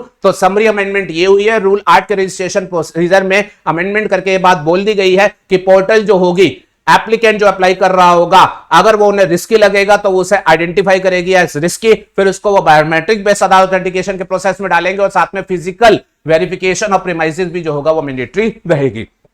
ठीक है जी। अच्छा, अब अगली बात जरा ध्यान से सुनिएगा, ये जो बायोमेट्रिक बेस्ड आधार ऑथेंटिकेशन का प्रोसेस है इससे गवर्नमेंट अपने आप को सेफगार्ड कर रही है कि जेन्युइन पर्सन ही रजिस्टर्ड हो। अब फॉर द टाइम बीइंग के लिए, लेकिन इस बात को ध्यान में रखिएगा, उन्होंने ये जो बायोमेट्रिक बेस्ड आधार ऑथेंटिकेशन का प्रोसेस है इसको अभी सिर्फ गुजरात स्टेट के लिए एप्लीकेबल कराया है। इन एनी अदर स्टेट और union territory this biometric based provision is not applicable. Government का ऐसा मानना है कि इसे वो स्टेजेस वाइज जो होगा वो इंप्लीमेंट करेंगे। तो सबसे पहली टेस्टिंग वो गुजरात में कर रहे हैं, लेटर ऑन ये इसे सब स्टेजेस में जो होगा वो अप्लाई कर देंगे। तो अगर आप दिल्ली में अप्लाई कर रहे हो दिल्ली के रजिस्ट्रेशन के लिए तो आपको कहीं बायोमेट्रिक बेस्ड आधार ऑथेंटिकेशन नहीं आएगा, बट अगर आप गुजरात में अप्लाई कर रहे हो तो वहां पर ये बायोमेट्रिक बेस्ड आधार ऑथेंटिकेशन का प्रोसेस आ सकता है अगर आप एज अ रिस्की एप्लीकेंट वहां पर आइडेंटिफाई किए गए हैं। I hope this is clear to everyone. तो ये हमारे पास रूल नंबर 8 रजिस्ट्रेशन प्रोसीजर की अमेंडमेंट है। अब रजिस्ट्रेशन प्रोसीजर में एक और छोटी सी अमेंडमेंट जो हुई है वो हुई है रूल नंबर 12 में। अब रूल नंबर 12 क्या था ये आप लोगों को याद भी नहीं होगा बिकॉज ये कुछ खास इंपॉर्टेंट भी नहीं था। अब जरा ध्यान से सुनिएगा, रूल नंबर 12 जो था ये बेसिकली बात करता था कि जीएसटी में अगर किसी पर्सन को as a tax deductor registration कराना पड़ा या as a tax collector registration कराना पड़ा तो उसको क्या प्रोसीजर फॉलो करना पड़ेगा, उसके लिए रूल नंबर 12 था। रूल नंबर 8 जो था वो नॉर्मल सप्लायर्स के लिए था, बट अगर कोई एज अ टैक्स डिडक्टर या as a tax collector registration कराएंगे तो उसके लिए हमारे पास था रूल नंबर 12। ऑब्वियस बात है रजिस्ट्रेशन का फॉर्म वगैरह जो है वो डिफरेंट हो जाएगा।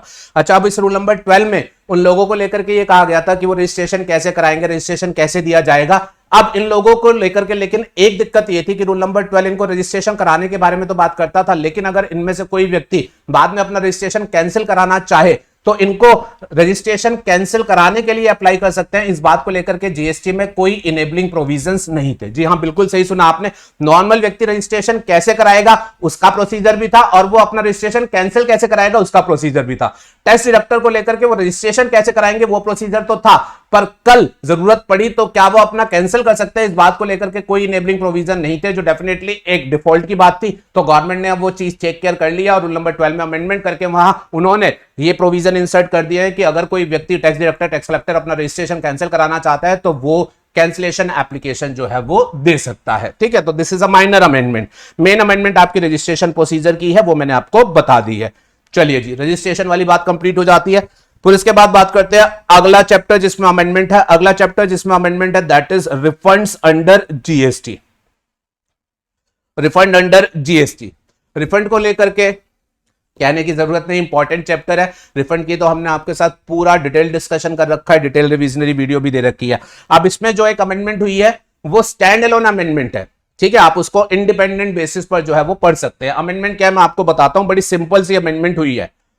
अब मान लीजिए देयर इज अ बिल्डर, ठीक है, उसके पास एक बायर आया, ठीक है, और वो उस बिल्डर से जो है लेट्स सपोज एक प्रॉपर्टी जो है इमूवेबल प्रॉपर्टी जो है वो परचेज कर रहा है and property is under construction.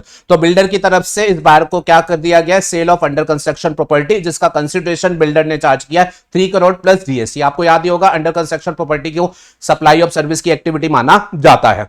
अच्छा, बिल्डर ने जब इसे बोला जी ये प्रॉपर्टी जो होगी अंडर कंस्ट्रक्शन है, इसका 3 करोड़ प्लस जीएसटी में आपको मिलेगी, तो अब ये 3 करोड़ की आप पेमेंट कैसे करोगे, तो उन्होंने लेट्स सपोज इनको 5 एनुअल इंस्टॉलमेंट बता दी कि बुकिंग के टाइम पर 60 लाख दे दो, बाकी 4 एनुअल इंस्टॉलमेंट आपकी और जाएगी, और हर इंस्टॉलमेंट के साथ उसका कॉरेस्पॉन्डिंग जीएसटी जो होगा वो आपको साथ में बिल्डर जो होगा वो चार्ज करेगा। ठीक है, अब बिल्डर ने बायर के साथ ये कॉन्ट्रैक्ट कर दिया। अब इस बायर ने लेट्स सपोज बुकिंग अमाउंट पे कर दिया, इंस्टॉलमेंट की बात आई तो उसने पहली इंस्टॉलमेंट भी पे कर दी। जो कंस्ट्रक्शन थी वो अभी प्रोग्रेस में थी। ठीक है, अब इन बिटवीन क्या हुआ, बुकिंग अमाउंट पेड हो गया, पहली इंस्टॉलमेंट पेड हो गई, उसके बाद बिल्डर जो है वो बायर को ये कहता है इस प्रोजेक्ट के लिए हमें जो रिक्विजिट क्लियरेंस चाहिए थी वो हमें नहीं मिली है, इस वजह से हम आपको अब हमें ये प्रोजेक्ट रोकना पड़ेगा, ये प्रोजेक्ट हम नहीं कर पाएंगे, तो आपका ये जो कॉन्ट्रैक्ट हमारे साथ था कि हम आपको ये देने वाले थे मूवेबल प्रॉपर्टीज को, हम कैंसिल कर रहे हैं। बायर बोलता है बट मैंने आपको पैसे दिया, बोले जी वो पैसा हम आपको वापसी लौटा रहे हैं, बट क्योंकि क्लियरेंसेस नहीं मिली है तो फिर हम इस कॉन्ट्रैक्ट को प्रोसीड ही नहीं कर सकते हैं, तो ये कॉन्ट्रैक्ट कैंसिल है, अब वो प्रोजेक्ट नहीं चलेगा, आपने जो भी पैसा दिया था वो जो होगा वो वापस कर दिया जाएगा। तो बायर ने लेट्स सपोज अभी इनको कितना दिया था, 60 लाख का बुकिंग अमाउंट एंड इंस्टॉलमेंट का अमाउंट, तो बिल्डर कह रहे हैं जी ये आपको 120 लाख प्लस जीएसटी जो होगा जो भी आपने दिया था ये मैं आपको वापसी कर दूंगा। अच्छा, आप ध्यान दीजिएगा, बिल्डर को जब बायर से पैसा आया था ये तो 120 लाख प्लस जीएसटी आया था, जीएसटी तो बिल्डर ने गवर्नमेंट को दे दिया होगा, बिल्डर ने अपने पास सिर्फ कितना रखा होगा 120 लाख, बट बिल्डर फिर भी इस बार को कह रहा है कि मैं आपको आपका सारा पैसा लौटाऊंगा फॉर द सिंपल रीजन कि मुझे कोई दिक्कत नहीं है, मैं एक क्रेडिट नोट इशू कर लूंगा जीएसटी में सेक्शन 34 के हिसाब से, क्रेडिट नोट इशू कर दूंगा इस पूरे अमाउंट का, आपको मैं पूरा पैसा दे दूंगा, और जो जीएसटी मैंने पे किया था उस जीएसटी की मुझे गवर्नमेंट की तरफ से जो होगी वो एडजस्टमेंट मिल जाएगी। आप सभी को पता है कि सप्लायर अपना क्रेडिट नोट के बेस पर क्रेडिट नोट इशू करके जो ऑलरेडी जीएसटी पे किया होता है उसकी अपनी आउटपुट टैक्स लायबिलिटी में आगे एडजस्टमेंट क्लेम कर सकता है। सो फार सो गुड। अभी सिचुएशन में कुछ भी टेक्निकल बात मैंने आपसे नहीं बोली है, नॉर्मल ऐसे ही होगा, बिल्डर सप्लाई ऑफ सर्विस की बात कर रहा है, कॉन्ट्रैक्ट कैंसिल हो गया, पैसा वो क्रेडिट नोट इशू करके रिटर्न कर देता है और गवर्नमेंट से जो है वो एडजस्टमेंट क्लेम कर लेता है। अब इस कहानी में एक टेक्निकल पहलू क्या आ रहा था, जरा उस पर ध्यान से देना। मान लीजिए जब ये कॉन्ट्रैक्ट कैंसिल हुआ और बायर को पैसे लौटाने की बारी आई, ध्यान से सुनना, जब ये कॉन्ट्रैक्ट कैंसिल हुआ और बायर को पैसे लौटाने की बारी आई तो उस समय हुआ क्या, कॉन्ट्रैक्ट कैंसिल होने के टाइम पर जो क्रेडिट नोट इशू करने की टाइम लिमिट सेक्शन 34 में दी हुई है वो ऑलरेडी एक्सपायर हो चुकी है। रिकलेक्ट करेंगे सेक्शन 34 में there was a time limit कि आप किसी सप्लाई के रिस्पेक्ट में इतने टाइम तक ही है क्रेडिट नोट इशू कर सकते हैं कि आपको एडजस्टमेंट मिलेगी। अब अगर कॉन्ट्रैक्ट कैंसिल होने के टाइम पर क्रेडिट नोट इशू करने की टाइम लिमिट ऑलरेडी जा चुकी है तो अब बिल्डर क्रेडिट नोट इशू करके कोई एडजस्टमेंट क्लेम नहीं कर सकता। अब इस केस में बिल्डर को दिक्कत आएगी, बिल्डर बोलेगा देखो अब गवर्नमेंट से तो मुझे कोई एडजस्टमेंट मिलेगी नहीं, तो अब बिल्डर बायर को यह कह रहे हैं कि अब मैं तुम्हें पैसा तो वापस करूंगा लेकिन मैं तुम्हें सिर्फ 120 लाख जो है वो वापस करूंगा, मैं तुम्हें जीएसटी का कंपोनेंट जो होगा वो वापस नहीं करूंगा। अब ये जो बायर है, ये बायर बिल्डर को ये कहता है भाई सुनो, जब आपने हमको सप्लाई ऑफ सर्विस अल्टीमेटली करके दी ही नहीं है तो आप हमें पूरा पैसा वापस करो। जहां तक जीएसटी की बात है, जो आपने गवर्नमेंट को दिया था, आप हमें पूरा पैसा लौटाओ। गवर्नमेंट को जाकर के बोलो कि आपने सप्लाई करी नहीं और आप जीएसटी का कंपोनेंट जो है वो गवर्नमेंट से रिफंड लो सेक्शन 54 में जाकर के। क्रेडिट नोट नहीं इशू कर पा रहे, कोई बात नहीं, आप गवर्नमेंट के पास जाकर के रिफंड लो। टेक्निकली तो बायर बिल्कुल सही कह रहा है, बट यहां मैं आपको बताऊंगा, जिस बायर ने बिल्डर से जनरली इस तरीके से फ्लैट वगैरह खरीदे होते हैं, उन बायर को जीएसटी की टेक्निकल नॉलेज थोड़ी ना होती है। तो उनको तो बिल्डर ने सिंपल सा समझा दिया कि भाई ये 120 लाख रुपीस ले जा, जीएसटी तो गवर्नमेंट को चला गया, मैं ये जीएसटी जो होगा वो तुझे वापस नहीं करूंगा। अब बायर बोला कि जीएसटी क्यों वापस नहीं करोगे, तो बिल्डर ने उसे उल्टा समझा दिया। उसने बोला कि देख मेरी बात सुन, जीएसटी गवर्नमेंट को चला गया, अब अगर मैं गवर्नमेंट से जीएसटी वापस लेने जाऊंगा तो मेरे टाइम एंड एफर्ट्स अननेसेसरी के लगेंगे, मैं नहीं जा रहा। अब सुन, मैं तुझे 120 लाख दे रहा हूं, जीएसटी गवर्नमेंट की जेब में जा रखा है, तू जाके गवर्नमेंट से जो है वो जीएसटी का रिफंड ले ले।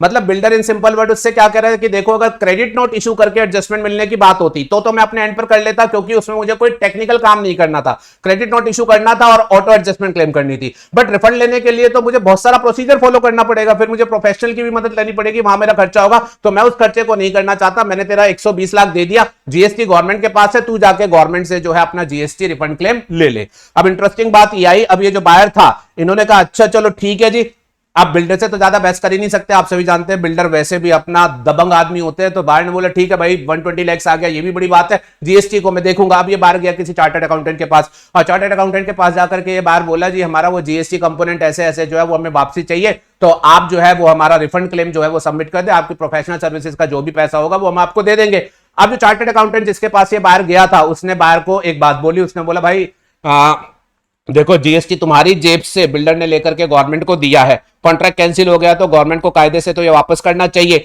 बट चार्टर्ड अकाउंटेंट बोल रहे, जरा ध्यान से सुनिएगा, उसने बोला था कि बाहर आपको मैं जो बता रहा हूं आपको ये सुनकर दुख तो पहुंचेगा, बट हकीकत की बात ये है कि आप जो है वो रिफंड क्लेम नहीं कर सकते, आप जो है रिफंड क्लेम नहीं कर सकते। बात बोला मैं रिफंड क्लेम क्यों नहीं कर सकता, तो उन्होंने बोला क्योंकि आप अनरजिस्टर्ड पर्सन है। बहुत ध्यान से सुनिएगा, क्योंकि आप क्या है, अनरजिस्टर्ड पर्सन है। तो बायर जिस प्रोफेशनल के पास गया था उसने बायर को सिंपल रीजन क्या दिया जी, आपको रिफंड नहीं मिलेगा, और सिंपली इस वजह से नहीं मिलेगा क्योंकि आप अनरजिस्टर्ड पर्सन है। बायर बोला इससे क्या लेना देना, तुम रिफंड के लिए अप्लाई करो। उन्होंने बोला जी हमारी जो पोर्टल है जीएसटी की पोर्टल, वो रिफंड एप्लीकेशन सिर्फ लेती ही उस व्यक्ति की है जो कि रजिस्टर्ड होता है, अनरजिस्टर्ड पर्सन की रिफंड एप्लीकेशन सबमिट करने का कोई प्रोविजन जीएसटी पोर्टल पर है ही नहीं। जो बात बताऊंगा बड़ी यूनिक बात बताऊंगा, आप जरा ध्यान से सुनिएगा। अच्छा, अब जो प्रोफेशनल था उसने बोला जी अनरजिस्टर्ड पर्सन हो तो आपकी तो एप्लीकेशन पोर्टल लेगी ही नहीं। बायर ने बोला अच्छा एक बार बताओ, ये पोर्टल नहीं लेगी या लॉ ने भी वैसे बना कर रखा है कि रिफंड सिर्फ रजिस्टर्ड पर्सन को ही मिलेगा। तो चार्टर्ड अकाउंटेंट ने उठा करके अपना लॉ देखा। अब रिफंड के लिए हमारे पास गवर्निंग सेक्शन क्या था, सेक्शन 54, जो मैं बोलूंगा बहुत कम लोग शादी से इमीडिएट करेक्ट कर पाएंगे, लेकिन करिएगा सुनिएगा क्योंकि बहुत अच्छी अमेंडमेंट है। अब चार्टर्ड अकाउंट ने खोला अपना बेयर एक्ट खोल के जब उसने सेक्शन 54 देखा तो सेक्शन 54 करता था एनी पर्सन में क्लेम रिफंड। ध्यान से सुनिएगा, सेक्शन 54 में लिखा था एनी पर्सन में क्लेम द रिफंड, वहां कहीं ऐसा नहीं लिखा हुआ था सिर्फ रजिस्टर्ड पर्सन में क्लेम द रिफंड। तो अब चार्टर्ड अकाउंटेंट बोला देखो सेक्शन 54 के हिसाब से तो एनी पर्सन, रजिस्टर्ड और अनरजिस्टर्ड पर्सन हो, वो रिफंड क्लेम कर सकता है अगर जिस रिफंड को वो क्लेम कर रहा है वो उसकी जेब से गया हुआ है। लेकिन दिक्कत यह है पोर्टल प्रैक्टिकली रिफंड एप्लीकेशन लेती ही रजिस्टर्ड पर्सन की है। तो अब ये जो बायर्स थे इन्होंने गवर्नमेंट को रिप्रेजेंटेशन दिया, उन्होंने बोला जी लॉ के हिसाब से तो कोई भी पर्सन रिफंड क्लेम कर सकता है, आपने पोर्टल ऐसी बना रखी है कि सिर्फ रजिस्टर्ड पर्सन को ही रिफंड के लिए वो क्लेम करना अलाउ करती है। तो ये बात तो गलत है और ये सिचुएशन आजकल बड़ी फ्रीक्वेंट हो रही है, बिकॉज बहुत सारे बिल्डर जो है वो डिफॉल्ट कर रहे हैं। तो होता भी यहां पर जीएसटी सब्सटेंशियल है, तो बहुत रिप्रेजेंटेशन गवर्नमेंट को दी गई, भाई आप जो है पोर्टल पर अनरजिस्टर्ड पर्सन भी सिचुएशन में रिफंड क्लेम कर सके, ऐसा आप मतलब उसको एंटरटेन करो।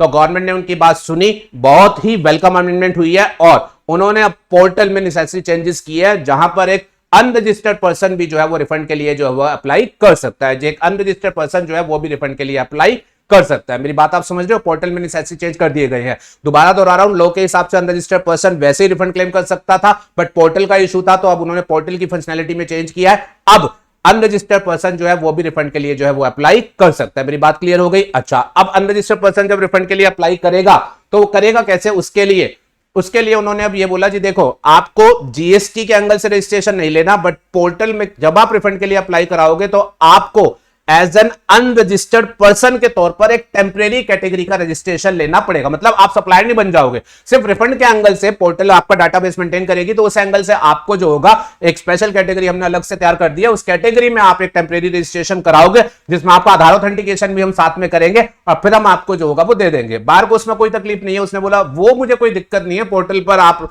रजिस्ट्रेशन कराने को बोलोगे मैं करा लूंगा, मेरी उससे कोई जीएसटी लायबिलिटी थोड़ी ना बन रही है, तो मैं रिफंड के पर्पस के लिए वो रजिस्ट्रेशन करा लूंगा। क्या आपको ये बात समझ में आती है? यस। अब और सुनो, और क्या हुई है? ये तो ही पोर्टल की फंक्शनैलिटी की डेवलपमेंट की बात। अब लॉ की अमेंडमेंट समझो। लॉ की अमेंडमेंट क्या हुई है? अब जब इस तरीके की सिचुएशन में ये लोग रिफंड क्लेम करने के लिए जाएंगे तो डेफिनेटली रिफंड एप्लीकेशन जब भी सबमिट होती है तो उसके साथ स्पोर्टिंग डॉक्यूमेंट अटैच करने होते हैं। तो बात है स्पोर्टिंग डॉक्यूमेंट की, तो इन लोगों को क्या स्पोर्टिंग डॉक्यूमेंट देने पड़ेंगे, उस बात को लेकर के अमेंडमेंट की गई है। रूल 89 सब रूल 2 वो स्पोर्टिंग डॉक्यूमेंट की बात करता था, उसमें चेंज किया गया है और उसमें बताया गया है कि ये बिल्डर वाली जो सिचुएशन है, इस सिचुएशन में अगर कोई अनरजिस्टर्ड पर्सन आया तो फिर उसे क्या क्या सपोर्टिंग डॉक्यूमेंट जो होंगे वो साथ में देने पड़ेंगे। उनकी चर्चा हम करेंगे बाद में, डिटेल डिस्कशन जब अमेंडमेंट का करेंगे। पहले एरिया ऑफ अमेंडमेंट समझ में आ गया। स्टैंड अलोन अमेंडमेंट है कि पहले ऐसी सिचुएशन जहां पर कॉन्ट्रैक्ट हुआ सप्लायर ऑफ सर्विस का, ठीक है, जीएसटी पे कर दिया गया बट वो कॉन्ट्रैक्ट बाद में कैंसिल हो गया, बाद में कैंसिल हो गया और कैंसिल हो जाने के बाद जीएसटी के रिफंड का इशू बना, क्रेडिट नोट की टाइम लिमिट जा चुकी है और कॉन्सर्न जो सप्लायर है वो रिफंड प्रोसीजर फॉलो करने में इंटरेस्टेड नहीं है, बायर को वो कह रहा है। तो ऐसे सिचुएशन को हैंडल करने के लिए बेसिकली अब उन्होंने स्पोर्टिंग डॉक्यूमेंट की अमेंडमेंट जो है वो रूल 89(2) में कर दी है। Are you comfortable with this? चलिए अब कुछ बातें जो आपको ध्यान में रखनी है वो सुनिएगा। सर क्या ये अमेंडमेंट सिर्फ ये पर्टिकुलर एग्जाम्पल जो आपने बिल्डर स्पेसिफिक दिया है इसी के लिए है या किसी और सिचुएशन में भी अप्लाई होगा? तो ध्यान से सुन लीजिएगा। उन्होंने बिल्डर की वजह से अमेंडमेंट करी है बट अमेंडमेंट को सिर्फ बिल्डर तक रेस्ट्रिक्टेड नहीं रखा है। उन्होंने कहा है कि कभी भी, उन्होंने कहा है कि अगर कभी भी बात आई सप्लाई की जिसमें कॉन्ट्रैक्ट हुआ लेकिन वो कॉन्ट्रैक्ट बाद में कैंसिल हो गया, ध्यान से सुनिएगा, उन्होंने इसे सिर्फ बिल्डर तक रेस्ट्रिक्टेड नहीं रखा है। उन्होंने कहा है कि अगर कभी भी बात आई किसी भी तरीके की सप्लाई ऑफ सर्विस की जिसमें कॉन्ट्रैक्ट हुआ बट बाद में कॉन्ट्रैक्ट कैंसिल हो गया, तो फिर उस सिचुएशन में ये जो हमने अमेंडमेंट करी है ये आपकी एप्लीकेबल रहेगी। Are you okay with this? अच्छा, कुछ बातें इसमें जो आपको ध्यान में रखनी है, वैसे मैं डिटेल एनालिसिस भी बोलूंगा। अमेंडमेंट उन्होंने सिर्फ सर्विस के एंगल से करी है, उन्होंने गुड्स के एंगल से ऐसी कोई अमेंडमेंट नहीं करी, क्योंकि गुड्स के केस में तो क्या होगा, अगर क्रेडिट नोट की टाइम लिमिट जा भी चुकी होगी तो बायर जो होगा वो गुड्स वापस सप्लाई कर देगा। यस और नो? उस तरीके का उन्होंने विजुअलाइजेशन लिया है। ये सिर्फ सर्विस स्पेसिफिक अमेंडमेंट उन्होंने करी है, ये बात ध्यान में रखिएगा। इसके अलावा दूसरी बात जो आपको ध्यान में रखनी है, उन्होंने जो स्पोर्टिंग डॉक्यूमेंट की स्टोरी इंट्रोड्यूस करी है वो सिर्फ इस कहानी के लिए करी है जहां पर अनरजिस्टर्ड पर्सन जो है वो रिफंड क्लेम करने के लिए आ रहा है बिकॉज कॉन्ट्रैक्ट कैंसिल्ड हो गया, सप्लाई ऑफ सर्विस एक्चुअल में हुई ही नहीं। अगर कोई अदर रीजन हो उसमें कोई बायर रिफंड क्लेम करने के लिए आना चाहे, इन द सेंस की अगर मान लीजिए केस ये हो कि बिल्डर ने ज्यादा रेट से जीएसटी लगा दिया था जो बायर को पता चला और बायर कह रहा है कि मुझे उस चीज का रिफंड दे दो, तो उस तरीके की सिचुएशन को उन्होंने अभी भी जो है वो लॉ में जो है वो कवर नहीं किया है, जो मुझे लगता है उन्हें करना चाहिए। तो अभी जो अमेंडमेंट हुई है वो बेसिकली सिचुएशन स्पेसिफिक अमेंडमेंट है। दोबारा दो देता हूं, सिचुएशन स्पेसिफिक अमेंडमेंट क्या है? सिर्फ सर्विस की बात है। और सर्विस में कौन सी सिचुएशन? जहां कॉन्ट्रैक्ट हुआ लेकिन वो कॉन्ट्रैक्ट बाद में कैंसिल हो गया, तो उस केस में जो अनरजिस्टर्ड पर्सन है वो रूल 89(2) में जो स्पोर्टिंग डॉक्यूमेंट बताए गए हैं उनको लेकर के अप्लाई कर सकता है और पोर्टल में भी अमेंडमेंट कर दी गई है। आई होप ये बात आप सबको समझ में आ जाती है। इसको आप स्टैंड अलोन बेसिस पर पढ़ के जाएंगे तो आप अपना रिफंड का चैप्टर जो भी ऑलरेडी पढ़ रखा है उसको आप कंप्लीटली रिवाइज करके रख सकते हैं। ये स्टैंड अलोन बेसिस पर अमेंडमेंट अलग से चलेगी। फिर उसके बाद अगली अमेंडमेंट का जो एरिया है वो है आपका demand and recovery. Demand and recovery of course is a very very important chapter for your examination. अब इसमें क्या अमेंडमेंट हुई है इसको जरा ध्यान से सुनिएगा। डिमांड एंड रिकवरी, आपको याद होगा डिमांड एंड रिकवरी, इसमें हमने बेसिकली प्रिंसिपली बात करी थी सेक्शन 73, 74। 73 बोनाफाइड केसेस में ऑफिसर डिमांड करता है एंड 74 मेलाफाइड केसेस में ऑफिसर डिमांड करता है। अब आपको याद आता होगा 73, 74 ऑफिसर कुछ भी लगाए उसको सेक्शन 75 में बताई गई कुछ बेसिक बातों का ध्यान में रखना होता है। अब सेक्शन 75 में हमने एक बड़ा इंपॉर्टेंट प्रोविजन पढ़ा था, जो बोलूंगा जरा ध्यान से सुनिएगा, टेंशन लीजिएगा। सेक्शन 75 में आपने सबसेक्शन 12 पढ़ा था, उसमें हमने ये पढ़ा था कि अगर कभी किसी व्यक्ति के द्वारा जीएसटीआर 1 में जो सप्लाई डिक्लेयर की जाती है, जीएसटीआर 1 में जो सप्लाई डिक्लेयर की जाती है, लेट्स सपोज वो है 50 लाख, लेकिन वो जब अपनी रिटर्न फाइल करता है तो रिटर्न फाइल करते टाइम वो अपनी जो आउटवर्ड सप्लाई शो करता है वो सिर्फ शो करता है 40 लाख, और सिर्फ 40 लाख के ऊपर टैक्स की पेमेंट करता है। दोबारा दोहराऊं, उसने अपना जीएसटीआर 1 फाइल किया, स्टेटमेंट ऑफ आउटवर्ड सप्लाई, उसमें तो उसने कहा कि उसकी सेल हुई है 50 लाख की, ठीक है, 50 लाख की, लेकिन जब उसने अपनी जीएसटीआर 3 भी फाइल करी तो उसने वहां पर टैक्स जो है वो सिर्फ 40 लाख की सप्लाई डिक्लेयर करते हुए पे किया। कहने का मतलब जीएसटीआर 1 में 10 लाख की सप्लाई ऐसी थी जो उसने करी है, लेकिन उसका टैक्स उसने अपनी रिटर्न में जो है वो पे नहीं किया। There is a mismatch between GSTR 1 versus GSTR 3B।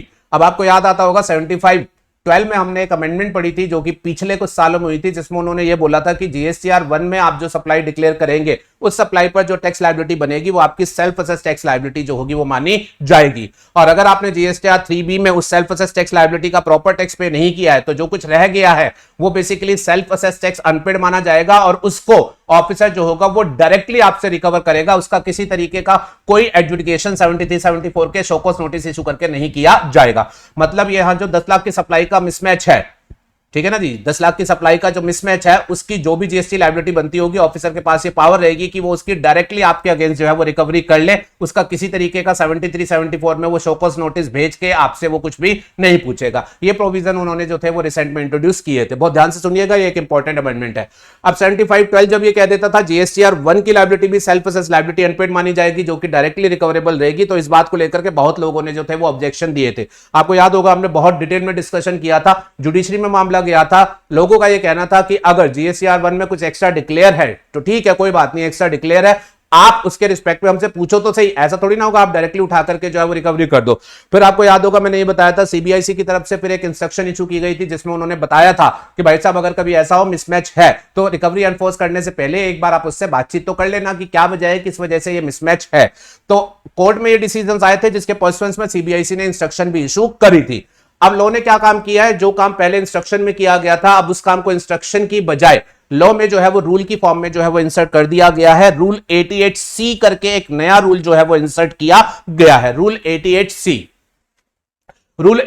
करके एक नया रूल इंसर्ट किया गया, और ये नया जो रूल है ये सिंपली ये कहता है कि अगर कभी जीएसटीआर 1 और जीएसटीआर 3B में मिसमैच है, मिसमैच कैसा, जीएसटीआर 1 में आपने आउटवर्ड सप्लाई ज्यादा बताई है लेकिन टैक्स कम का पे किया है, तो जो शॉर्ट सप्लाई रह गई जिसका टैक्स आपने पे नहीं किया है उसको ऑफिसर कैसे हैंडल करेगा, 88C ने बेसिकली वो प्रोसीजर लिख करके दिया है, और बड़ा सिंपल सा प्रोसीजर है, सुनिएगा अभी।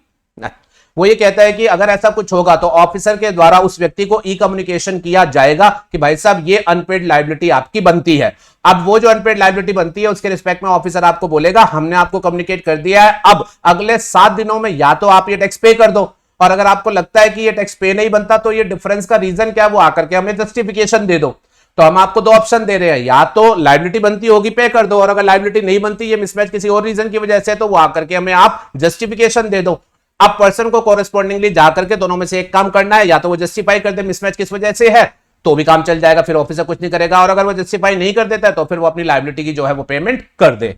और अगर हमने आपको कम्युनिकेशन कर दिया आप दोनों में से कुछ भी नहीं करते हो, ना तो आप जस्टिफाई करते हो ना ही आप पे करते हो, तो फिर ऑफिसर के पास ये पावर रहेगी कि वो आपके अगेंस्ट रिकवरी जो होगा वो एनफोर्स कर देगा। उसने आपको प्रॉपर इंटीमेशन दे दिया, आपसे पूछ भी लिया, आपने अगर अभी भी इशू रिजॉल्व नहीं किया तो अब ऑफिसर जो होगा वो डायरेक्टली आपके अगेंस्ट जो होगा वो रिकवरी एनफोर्स कर देगा। मेरे ख्याल से बड़ा पॉइंट सिंपल एंड ईजी है बट इंपॉर्टेंट एग्जामिनेशन के लिए आपको समझ आया होगा। अब साथ में एक रिलेटेड अमेंडमेंट और समझिएगा, एक और रिलेटेड अमेंडमेंट हुई है कि अगर कभी मिसमैच की वजह से आपको रूल 88C में ऑफिसर की तरफ से इंटीमेशन आया either to pay or to resolve, अब जब वो आपको वो इंटीमेशन करेगा तो अब आपकी ये जिम्मेवारी बनेगी पे करो या रिजोल्व करो। इंटीमेशन जब आपको भेज दिया जाएगा तो ध्यान से सुनिएगा, अब रिलेटेड अमेंडमेंट उन्होंने ये करी है, अगर हमने मिसमैच की वजह से आपको इंटीमेशन भेज दिया है तो जब तक उस इंटीमेशन का रिजोल्यूशन आपकी तरफ से नहीं आएगा, चाहे वो पेमेंट करके हो या अदरवाइज हो, जब तक उसका रिजोल्यूशन नहीं आएगा तब तक के लिए आपके एंड पे से जीएसटीआर 1 की फाइलिंग जो होगी वो बैन कर दी जाएगी। तब तक के लिए आपके लिए जीएसटीआर 1 जो होगी उसकी फाइलिंग बैन कर दी जाएगी। तो मैं अगर आपसे ये कहूं कि मई में मिसमैच निकला, उन्होंने आपको इंटीमेट कर दिया, अब इंटीमेट कर दिया, जब तक ये रिजॉल्व आप नहीं करके दोगे तब तक आगे के लिए आपकी जीएसटीआर 1 की फाइलिंग जो होगी वो बैन कर दी जाएगी। अब जीएसटीआर 1 की फाइलिंग बैन करने के लिए उन्होंने जो रिलेटेड अमेंडमेंट करी है वो आप करी है रूल 59 सब रूल 6 में। आप याद करिएगा, जो आपका जीएसटीआर 1 है वो फाइल होता है as per provision of section 37 read with rule 59 and rule 59 sub rule 6 में आपने ऑलरेडी कुछ केसेस पढ़ रखे थे जहां पर आपको जीएसटीआर 1 की फाइलिंग बैन कर दी जाती है। जैसे अगर आपने 3B नहीं फाइल करी होती है एंड सो ऑन, वहां पर एक नया पॉइंट इंसर्ट कर दिया गया है जिसमें यह लिखा गया है कि अगर रूल 88C का इंटीमेशन आया है और वो रिजोल्व नहीं हुआ है तो पेंडिंग रिजोल्यूशन आपको जीएसटीआर 1 जो होगी वो फाइल करनी नहीं दी जाएगी। बोलिए जी, समझ आती है नहीं आती है? आती है जी। तो ये एक इंपॉर्टेंट अमेंडमेंट है, होपफुली आपको समझ में आई होगी। डिमांड एंड रिकवरी वाले चैप्टर में कुछ और अमेंडमेंट भी हुई हैं। वो बेसिकली क्या है, सीबीआईसी की तरफ से कुछ इशू पर जो है वो क्लैरिफिकेशन इशू की गई है, उसका भी आपको आइडिया दे देता हूं।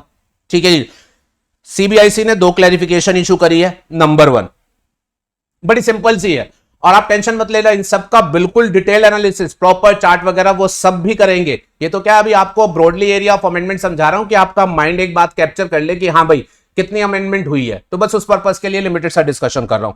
चलो, सीबीआईसी ने डिमांड एंड रिकवरी को लेकर के एक सर्कुलर ये इशू किया। उन्होंने कहा मान लीजिए कोई कंपनी है, इस कंपनी के अगेंस्ट कोई डिमांड जो है ऑफिसर ने निकाल के रखी है 50 करोड़ की। कंपनी से ये 50 करोड़ की डिमांड है जो कंपनी से रिकवर करनी है। अभी ये डिमांड की रिकवरी नहीं हुई थी, ठीक है, सिर्फ डिमांड अभी रेज की गई थी, डिमांड ऑर्डर पास कर दिया गया था। अब ये जो कंपनी थी ये इंसॉल्वेंसी के प्रोसेस में आ जाती है एज पर आईबीसी। ठीक है, तो कंपनी बेचारी जो है उसके पास फंड्स है ही नहीं, उसने जीएसटी के ड्यूज भी नहीं दिए, उसने अपने क्रेडिटर्स वगैरह के भी नहीं दे रखे, तो इसने इंसॉल्वेंसी के प्रोसेस में आ गई, insolvency and bankruptcy code 2016।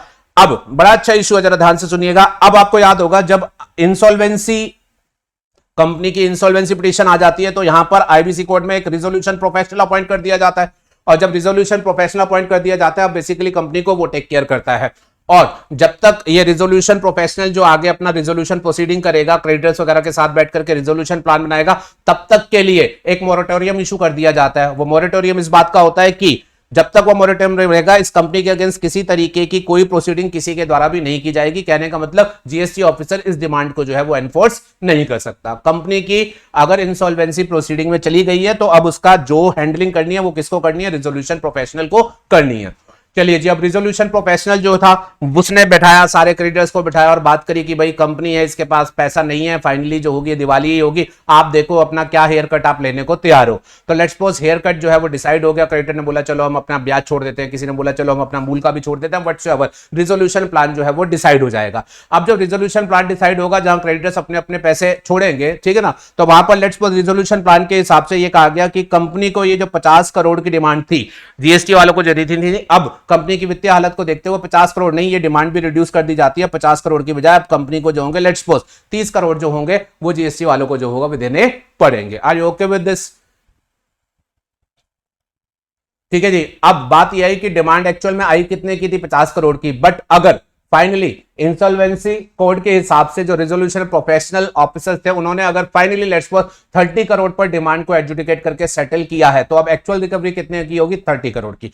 But अब एक प्रैक्टिकल इशू क्या आ रहा था, जब डिमांड 50 करोड़ की निकाली गई थी तो इनके ई लायबिलिटी लेजर में 50 करोड़ रुपए रिफ्लेक्ट हो गए होंगे कि भाई 50 करोड़ लेने हैं। अब ठीक है, अल्टीमेटली लेने 30 करोड़ है, लेकिन उसको मटेरियलाइज कैसे करना है भाई, ई लायबिलिटी लेजर में भी तो वो रिड्यूस करनी होगी ना, तो वो रिडक्शन का प्रोसेस क्या रहेगा, उस बात को लेकर के जो था वो कंफ्यूजन थी कि कैसे हैंडल किया जाएगा। तो सीबीआईसी ने सिंपल सी एक क्लैरिफिकेशन दी जो मुझे नहीं लगता स्टूडेंट के एंगल से बहुत ज्यादा इंपॉर्टेंट है, लेकिन आप प्रोसेस समझिएगा। हमने डिमांड एंड रिकवरी वाले चैप्टर में एक सेक्शन पढ़ा था, सेक्शन 84, बहुत कम लोगों को याद होगा। सेक्शन 84 में बेसिकली ये लिखा हुआ था कि कभी किसी व्यक्ति के खिलाफ कोई डिमांड ऑर्डर आता है, ठीक है, अब वो व्यक्ति उस डिमांड ऑर्डर से एग्रीव्ड है तो वो कहां चला गया, अपील में। अब जब तक अपील चल रही है तो वो डिमांड की अभी रिकवरी नहीं हो रही है। अब अपील में उसकी डिमांड कम भी हो सकती है, तो अगर उसकी डिमांड कम होगी, ऑर्डर आया लेट्स सपोज 50 करोड़ का, तो लायबिलिटी लेजर में 50 करोड़ क्रिएट हो गए, लेकिन अपील में अगर वो डिमांड कम हो जाती है 30 करोड़, तो वो कैसे कम होगी, उसको सेक्शन 84 ने हैंडल किया था। और सेक्शन 84 ये कहता था अगर कभी इस तरीके से असेसी अपील में जाता है किसी ऑर्डर के अगेंस्ट में और अपील में डिमांड कम हो जाती है, तो कमिश्नर के द्वारा एक इंटीमेशन इशू किया जाएगा कम डिमांड को लेकर के। वो बताएंगे जी अल्टीमेटली आपकी डिमांड जो है वो कम हो गई है, 30 करोड़ हो गई है, व्यक्ति को भी बताया जाएगा और जिस अथॉरिटी ने रिकवरी करनी है उसको भी बताया जाएगा, जिसके बेसिस पर डिमांड कम ही जो होगी वो रिकवर की जाएगी। सेक्शन 84 में ये बात लिखी हुई थी। अब मुद्दा क्या आ रहा था, सेक्शन 84 बेसिकली बात कर रहा था ऑर्डर आया, अपील फाइल हुई और फिर रिड्यूस हुआ। अब लेकिन यहां पर वो कहानी तो है नहीं कि ऑर्डर आया और अपील फाइल हुई, यहां तो आईबीसी की बात है। अब सीबीआईसी ने लेकिन क्लैरिफिकेशन इशू करके बोला है कि वो जो प्रोसेस वहां लिखा हुआ है सेक्शन 84 में, वो सेम प्रोसेस जो होगा वो इस केस में भी अप्लाई होगा। ये जो प्रोसेस अपील वाले केसेस के लिए लिखा हुआ है वो प्रोसेस जो होगा वो यहां पर भी अप्लाई होगा। Are you okay with this? चलिए फिर उसके बाद दूसरा क्लैरिफिकेशन जो इशू किया गया है, this is very very important and good clarification, इसको जरा ध्यान से सुनिएगा। इसमें उन्होंने बात करी है एक स्पेशल केस की। केस के फैक्ट्स ये है कि मान लीजिए कोई टैक्सेबल पर्सन है, उसके अगेंस्ट जो है डिमांड निकाल दी गई है। सेक्शन 74 में ऑफिसर ने डिमांड निकाल दी है। सेक्शन 74 का मतलब ऑफिसर ने उसके अगेंस्ट कोई फ्रॉडलेंट डिमांड जो है वो निकाल दी है। बहुत ध्यान से सुनिएगा, ये बड़ा इंपॉर्टेंट क्लैरिफिकेशन है। वैसे हमने लेक्चर में इसे ऑलरेडी बहुत डिटेल में पढ़ रखा है, तो लेकिन फिर भी टैक्सेबल पर्सन था, उसके अगेंस्ट ऑफिसर ने 74 में मेलाफाइड केसेस में डिमांड निकाल दी। लेट्स सपोज 100 करोड़ की डिमांड निकाल दी। असेसी जो था वो उस डिमांड से एग्रीड है, वो जाता है अपील में इस डिमांड को चैलेंज करने के लिए। अपील में जब सुनवाई होती है तो अपील में फाइनल सुनवाई के बाद अपीलेट अथॉरिटी के द्वारा ये हेल्ड किया जाता है कि देखो इस व्यक्ति ने टैक्स पे नहीं किया, ये बात तो क्लियर कट है, लेकिन ये व्यक्ति ने जो टैक्स पे नहीं किया वो मेलाफाइड नहीं था, बोनाफाइड है। मतलब इसके अगेंस्ट सेक्शन 74 का नहीं बनता, इसके अगेंस्ट सेक्शन जो है वो सेक्शन 73 का बनता है। ध्यान दीजिएगा, बड़ी इंपॉर्टेंट बात है, दोबारा बोल रहा हूं। व्यक्ति ने टैक्स पे नहीं किया, ऑफिसर ने 74 लगाया, मतलब ऑफिसर ने बोला जानबूझ के पे नहीं किया। अब अपील में वो ये कहते हैं जी, अपील में ये तय किया जाता है कि उसने पे तो नहीं किया बट जानबूझ के नहीं किया, ये बात नहीं है, बोनाफाइड मिस्टेक की वजह से ऐसा हुआ है। मतलब 74 का केस नहीं बनता, केस 73 का बनता है। अब आपको याद आता होगा, अब इससे रिलेटेड हमने सेक्शन 75 सबसेक्शन 2 में एक डिस्कशन पढ़ा था, जिसमें लिखा गया था कि अगर कभी किसी पर्सन के खिलाफ 74 में डिमांड निकाली जाती है लेकिन अपील में यह तय किया जाता है कि फ्रॉड का केस नहीं बनता, बोनाफाइड केस है, तो उस केस में डिमांड ऑर्डर 74 में पास किया गया था, डिमांड ऑर्डर इनवैलिड नहीं माना जाएगा, रेदर देन ये माना जाएगा कि भाई ये 73 का केस बनता है। तो अब आप जो इससे डिमांड करें वो 73 के टाइम लिमिटेशन को ध्यान में रखते हुए इससे करें।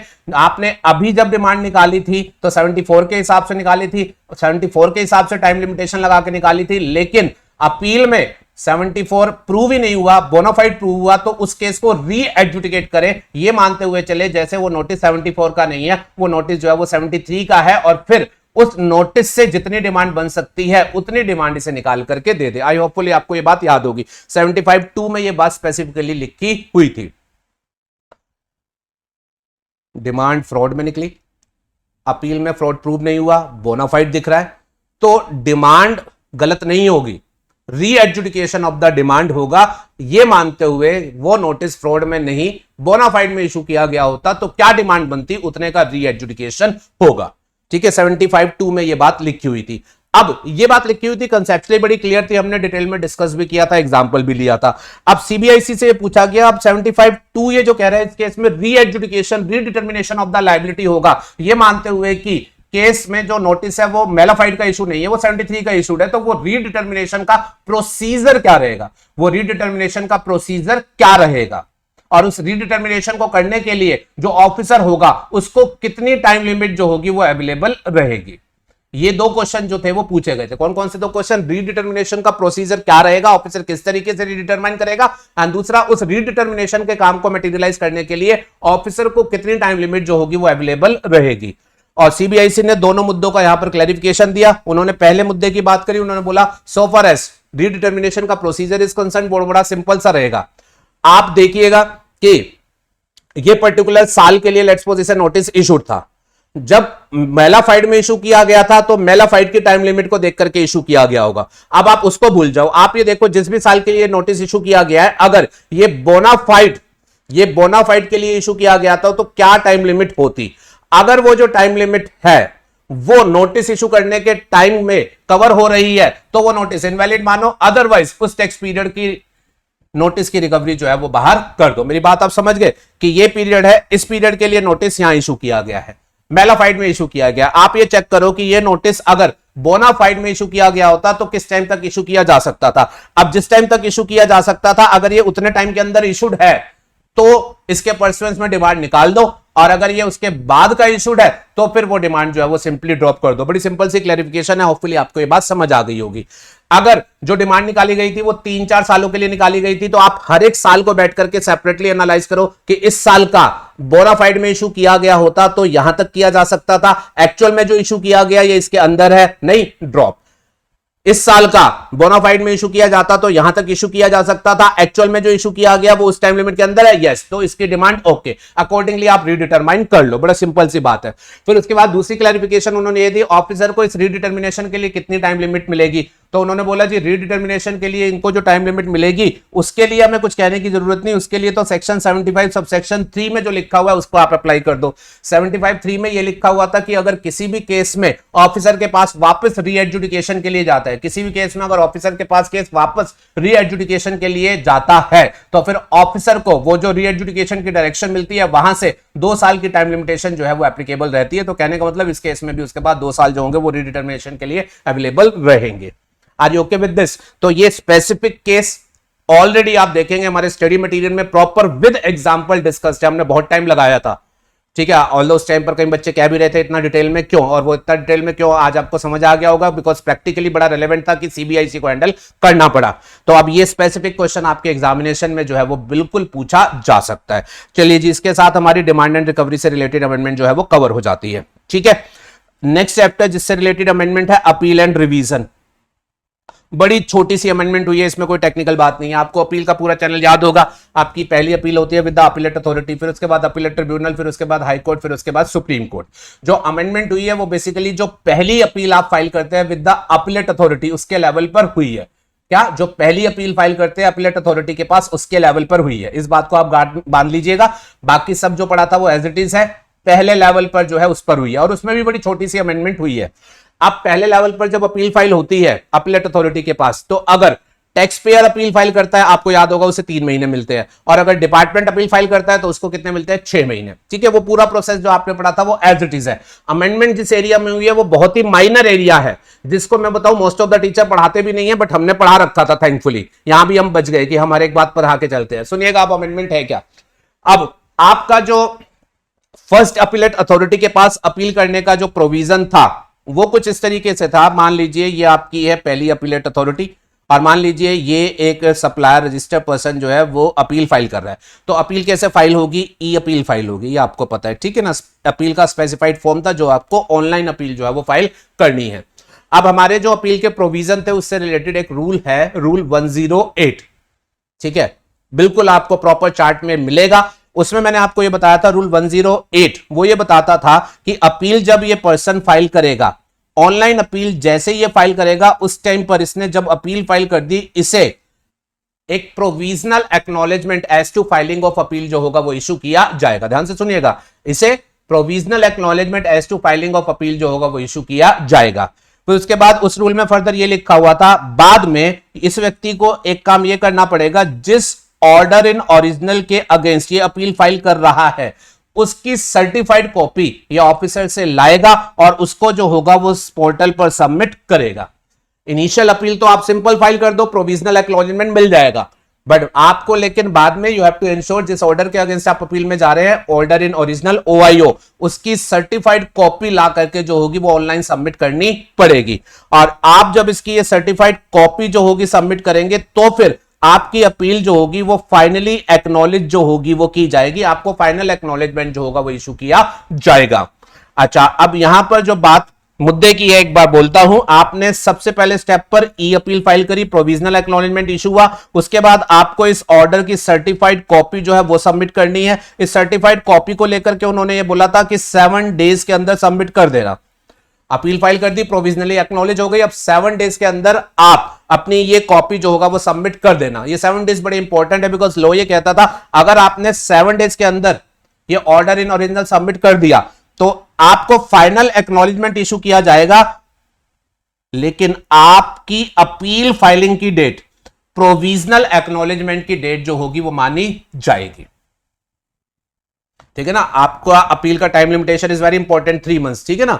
तो यहां पर ये टाइम लिमिटेशन की कंप्यूटेशन में काम आता है। आपको प्रोविजनल एक्नॉलेजमेंट मिला, 7 दिन के अंदर अगर आप सर्टिफाइड कॉपी सबमिट कर देंगे तो फाइनल एक्नॉलेजमेंट इशू होगा बाद में। लेकिन 7 दिन के अंदर आपने सबमिट किया है तो आपकी अपील फाइलिंग की डेट, प्रोविजनल एक्नॉलेजमेंट की डेट समझी जाएगी। और अगर आप 7 दिन के अंदर ओआईओ सबमिट नहीं करते हैं तो फिर आपकी अपील फाइलिंग की डेट ये नहीं मानी जाएगी, फिर उस केस में फाइनल एक्नॉलेजमेंट की जो डेट होगी वो आपकी अपील फाइलिंग की डेट जो होगी वो मानी जाएगी।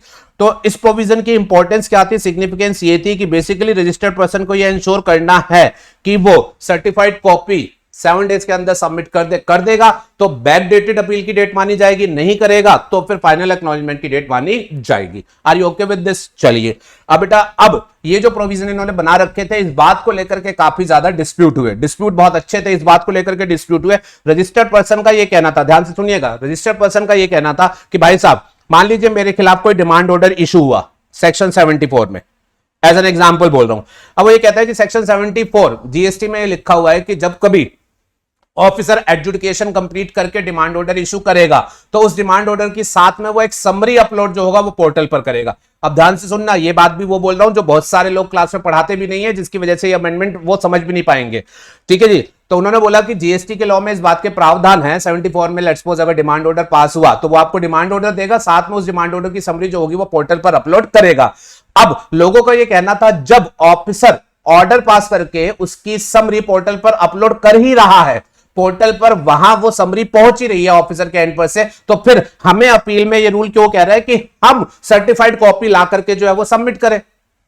भाई आपको ऑर्डर की डिटेल चाहिए ना, तो जब ऑफिसर ने वो समरी अपलोड करी, सेक्शन 74 में वहां लीगल रिक्वायरमेंट है, जब उसने वो समरी अपलोड कर दी तो वो पहुंच गया पोर्टल पर, आप वहां से उसको देखो, जो भी चेक करना है उसके बेसिस पर फाइनल एक्नॉलेजमेंट मिल जाना चाहिए। मेरे एंड पर ये जरूरत ही नहीं होनी चाहिए कि मैं सर्टिफाइड कॉपी ला करके 7 दिन में सबमिट करूं। Are you okay with this? बड़ी लॉजिकल से बात इसने करी। जब पोर्टल सारी ऑटोमेटिकली बना रखी है, ऑनलाइन बना रखी है और ऑर्डर्स अपलोड ही हो रहे हैं, समरी अपलोड ही हो रही है, तो मेरे एंड पे से ये अपलोड करने वाली बात होनी ही नहीं चाहिए। जैसे ही समरी अपलोड हो उसके बेसिस पर अपीलेट अथॉरिटी के एंड पर फाइनल एक्नॉलेजमेंट जो है वो इशू हो जाना चाहिए। बड़ी लॉजिकल सी बात है। और बेटा ये बात फाइनली गवर्नमेंट को समझ आई और गवर्नमेंट ने इस बात को एक्नॉलेज करते हुए वो जो रूल नंबर 108 था उसमें जो है वो अमेंडमेंट कर दी। रूल नंबर 108 जो था उसमें अमेंडमेंट कर दी। उन्होंने बोला जी भाई साहब, जिस ऑर्डर के खिलाफ अपील फाइल की जा रही है वो ऑर्डर अगर ऐसा ऑर्डर है जिसकी समरी अपलोड पोर्टल पर करने के प्रावधान जीएसटी में है तो उस ऑर्डर के रिस्पेक्ट में इस पर्सन के एंड पे से सेल्फ सर्टिफाइड कॉपी लेकर के 7 दिन में सबमिट करने वाली बात अप्लाई नहीं होगी। लेकिन साथ में उन्होंने ये भी कहा कि जो ऑर्डर अपलोड करने वाली बात है वो ऐसा नहीं है कि जीएसटी में हर ऑर्डर अपलोड होता है। जीएसटी में हर ऑर्डर अपलोड होता है ऐसी बात नहीं, ज्यादातर होते हैं बट कुछ ऑर्डर ऐसे हैं जो कि ऐसे अपलोड नहीं होते हैं। तो उन्होंने बोला जो भी ऑर्डर्स अपलोड होते हैं उनके रिस्पेक्ट में तो चेंज कर दिया कि ये व्यक्ति ऐसे कुछ अपने एंड पे से नहीं देगा, बट अगर कोई ऐसा ऑर्डर है जिसको लेकर के ऑफिसर के एंड पर अपलोडिंग के प्रोविजन नहीं है तो उसके रिस्पेक्ट में ये पुराना सिस्टम जो होगा वो एज इट इज चलेगा। क्योंकि ऑफिसर के एंड पे से वो अपलोड नहीं हो रहा है तो उस रिस्पेक्ट में अपील करने वाले को ऑर्डर की सेल्फ सर्टिफाइड कॉपी लेकर के जो होगी वो सबमिट करनी पड़ेगी। होपफुली आपको ये बात समझ में आ गई है। समरी वर्जन अगर बोलूं तो पहले क्या था कि पहले आपको हर केस में ऑर्डर की कॉपी ला करके 7 दिनों में देनी होती थी, तब फाइनल एक्नॉलेजमेंट मिलता था। अब उन्होंने क्या बना दिया, अब उन्होंने 2 कैटेगरी बना दी है। अगर अपील उस ऑर्डर के अगेंस्ट है जो खुद ऑफिसर पोर्टल पर अपलोड करेगा तो फिर आपको कुछ नहीं करना, ऑर्डर अपलोड होते ही फाइनल एक्नॉलेजमेंट इशू कर दिया जाएगा। बट अगर आपकी अपील उस ऑर्डर के अगेंस्ट है जहां ऐसी अपलोडिंग नहीं होनी तो फिर जो पुराना सिस्टम था 7 दिन में लाके अपलोड करो, उस हिसाब से जो होगा वही प्रोविजन जो होंगे वो एप्लीकेबल रहेंगे। आई होप ये बात आपको समझ में आ गई होगी। तो ये रूल नंबर 108 में अमेंडमेंट हुई है। और ऐसे ही बेटा हमारे पास रूल नंबर 109 बेसिकली बात करता था कि इस फर्स्ट अपीलेट अथॉरिटी के पास अगर अपील फाइल की जा रही है at the end of department, तो रूल 109 जो था वो डिपार्टमेंट अगर अपील फाइल कर रहा है उसके एंगल से लिखा हुआ था। वहां पर अपील फाइल करते टाइम कैसे हैंडल किया जाता था वो सब हटा दिया गया है। वैसे जस्ट फॉर योर नॉलेज वहां कुछ अलग बात लिखी हुई थी, असेसी के लिए अलग था, डिपार्टमेंट के लिए अलग तरीका लिखा हुआ था। लेकिन अब इन्होंने रूल 109 को अमेंड करके बिल्कुल सेम तरीका जो है वो डिपार्टमेंट के लिए भी लिख दिया। जो असेसी करेगा वो सेम काम जो होगा अगर डिपार्टमेंट अपील फाइल कर रहा है तो उसको भी करना पड़ेगा। अपलोडेड ऑर्डर के अगेंस्ट अगर बात है तो कुछ मत करो, बट अगर ऑर्डर अपलोडेड नहीं होते हैं उनके खिलाफ अपील जा रही है तो फिर वो आपको सर्टिफाइड कॉपी जो होगी वो सबमिट करनी पड़ेगी। आई होपफुली बात समझ में आ जाती है। चलिए जी, तो ये स्टैंड अलोन अमेंडमेंट के तौर पर आप पढ़ सकते हैं, बिल्कुल आसानी से हो जाएगी। फिर उसके बाद अपील एंड रिवीजन वाले चैप्टर में एक और छोटी अमेंडमेंट जो हुई है, वो रूल 109C करके एक नया रूल जो है वो इंसर्ट किया गया, रूल 109C। अब इस रूल को जो उन्होंने इंसर्ट किया, इसमें उन्होंने सिंपल जो पावर है वो दे दी है कि अगर असेसी या डिपार्टमेंट कोई भी फर्स्ट अपीलेट अथॉरिटी के पास अपील फाइल करने गया, उन्होंने अपील अपनी डाल दी, अपील डालने के बाद उनको पता चलता है कि इस अपील में कोई मिस्टेक है, ठीक की जानी चाहिए, या किसी और रीजन की वजह से वो अपनी इस अपील को विड्रॉ करना चाहते हैं, तो ध्यान दीजिएगा, पहले अपील आपने एक बार अगर सबमिट कर दी तो विड्रॉवल की कोई फैसिलिटी नहीं थी, पर अब रूल 109C इंट्रोड्यूस करके विड्रॉवल ऑफ अपील की फैसिलिटी जो है वो दे दी गई है। विड्रॉवल ऑफ अपील की फैसिलिटी जो है वो दे दी गई है। आपकी अपील गलत फाइल हो गई, मिस्टेक है उसमें, या आपने अभी अपील डाली ही थी, एक सुप्रीम कोर्ट का डिसीजन आ गया जिसको पढ़ के आपको ये लग रहा है मेरी अपील में कोई दम नहीं है, मैं हारूंगा ही हारूंगा, तो विड्रॉ करना चाहते हो, whatsoever may be the reason, आपके द्वारा फाइल की गई अपील वो विड्रॉ की जा सकती है। प्रेजेंटली रूल 109C में ये फैसिलिटी है, आपको ध्यान में रखना है। असेसी भी विड्रॉ कर सकता है, डिपार्टमेंट भी विड्रॉ कर सकता है। Withdrawal is subject to certain conditions and so on, वो डिटेल्स में हम बाद में देखेंगे। एक बात इसमें ध्यान रखने वाली और सुन लीजिए, उन्होंने ये लिखा है, आप अपील विड्रॉ करने के बाद क्या दोबारा अपील फाइल कर सकते हैं? Answer is yes. Answer is yes. ऐसा नहीं है कि आपने विड्रॉ कर लिया तो अब आप फाइल ही नहीं कर सकते। हो सकता है आपने विड्रॉल इसलिए किया हो कि मिस्टेक थी, ठीक करना, तो आप जो है दोबारा भी अपील फाइल कर सकते हैं, बट आपको ये ध्यान में रखना है, दोबारा अपील जब फाइल करोगे तो टाइम लिमिटेशन की जहां तक बात आएगी, वो जो ओरिजिनल टाइम लिमिटेशन आपको बनती थी वही आपको लगेगी। ठीक है जी, चलिए जी, फिर उसके बाद बात करते हैं आगे। मिसलेनियस प्रोविजन वाला जो चैप्टर था उसमें एक बड़ी छोटी सी अमेंडमेंट हुई है। एंटी प्रॉफिटेरिंग के प्रोविजंस हमने पढ़े थे सेक्शन 171 में। आपको याद होगा एंटी प्रॉफिटेरिंग को लेकर के सेक्शन 171 में हमने ये बोला था कि अगर कोई व्यक्ति गवर्नमेंट की तरफ से जीएसटी की रेट कम हो जाती है तो जो सप्लायर है उनके प्राइस कम होना चाहिए, बट वो प्राइस कम नहीं करते हैं, वो उसका बेनिफिट खुद एब्जॉर्ब कर लेते हैं, तो वो गलत करते हैं, गलत तरीके से वो कमा रहे हैं। तो ऐसे केसेस में उनके अगेंस्ट कंप्लेंट की जा सकती है। एक अथॉरिटी थी, याद आ गया होगा, नेशनल एंटी प्रॉफिटेरिंग अथॉरिटी। ठीक है, तो प्रॉफिट इस तरीके से जब गलत काम हो रहे होते हैं तो फिर अथॉरिटी जो थी वो नेशनल एंटी प्रॉफिटेरिंग अथॉरिटी होती थी सेक्शन 171 में, जिसके पास कंप्लेंट जाती थी और वो एक्शन लेती थी। अब अमेंडमेंट क्या हुई है, जो प्रॉफिटेरिंग के केसेस होते थे, एंटी प्रॉफिटेरिंग के केसेस, उसके लिए पहले अथॉरिटी होती थी नेशनल एंटी प्रॉफिटेरिंग अथॉरिटी। अब नेशनल एंटी प्रॉफिटेरिंग केसेस जो अथॉरिटी है उसका टेन्योर खत्म हो गया है। अब उसकी बजाय गवर्नमेंट ने नोटिफिकेशन इशू करके नई अथॉरिटी को पावर सौंप दी है। वो नई अथॉरिटी है कंपटीशन कमीशन ऑफ इंडिया। तो कहने का मतलब 171 में पहले जिस अथॉरिटी के पास पावर थी वो सेपरेटली क्रिएटेड अथॉरिटी थी, नेशनल एंटी प्रॉफिटेरिंग अथॉरिटी, जो जीएसटी वालों ने स्पेशल बनाई थी।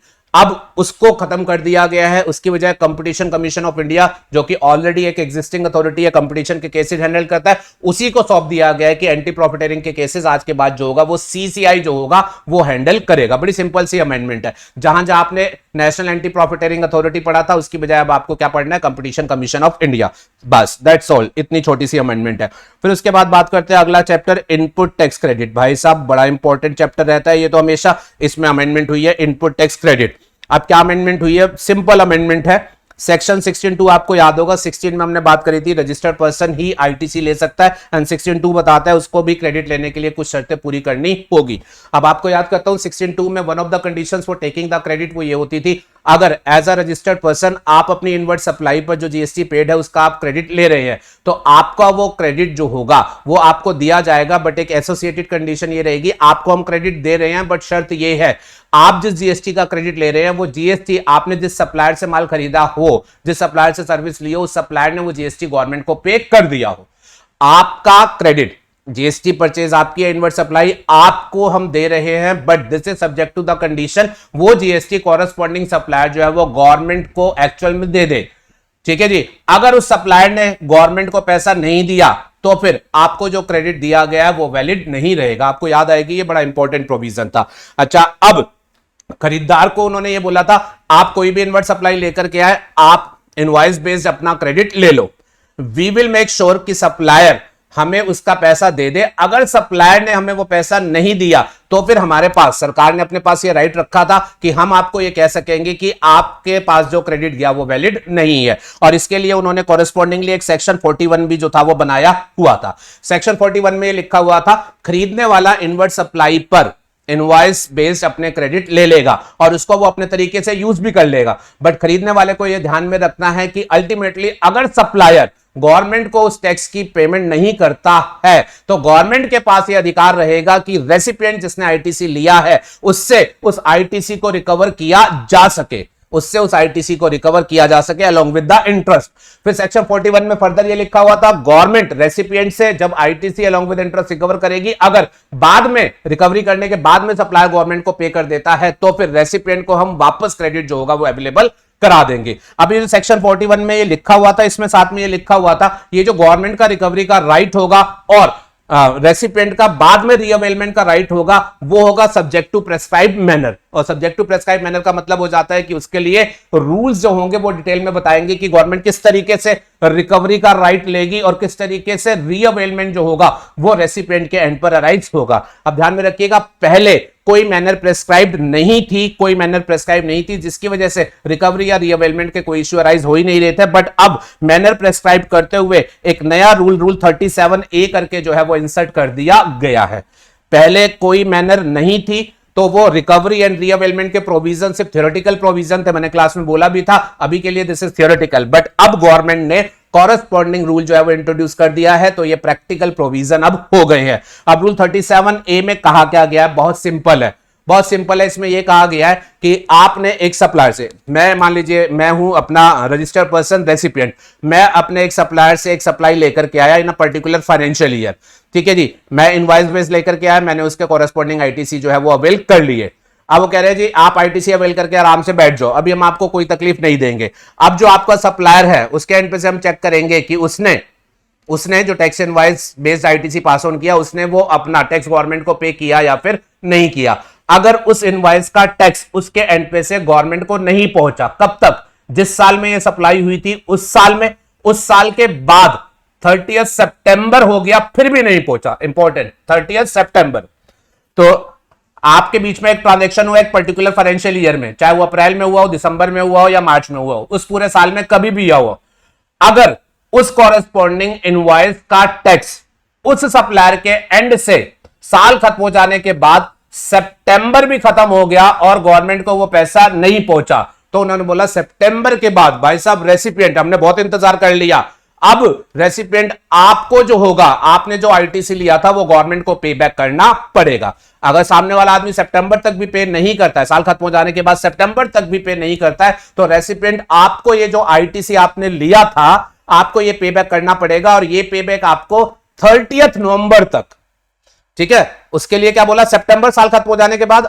आपको पे बैक कब करना है, साल खत्म हो जाने के बाद 30 नवंबर तक, 30 नवंबर तक जो होगा वो आपको पे बैक करना पड़ेगा। और बड़ा ध्यान से सुनिएगा, अगर आप 30 नवंबर तक खुद से पे बैक कर देते हैं तो हम आपसे कोई इंटरेस्ट चार्ज नहीं करेंगे। अगर आप 30 नवंबर तक खुद से पे बैक कर देते हैं तो हम आपसे कोई इंटरेस्ट चार्ज नहीं करेंगे। बट अगर आप 30 नवंबर तक पे नहीं करते हैं, उसके बाद पे करते हैं, 30 नवंबर तक पे नहीं करते उसके बाद पे करते हैं, तो फिर आपको वो पे बैक जो होगा वो इंटरेस्ट के साथ जो होगा वो करना पड़ेगा। 30 नवंबर तक कर दो नो इंटरेस्ट, 30 नवंबर के बाद करोगे तो फिर इंटरेस्ट के साथ जो होगा वो आपको पे बैक करना पड़ेगा।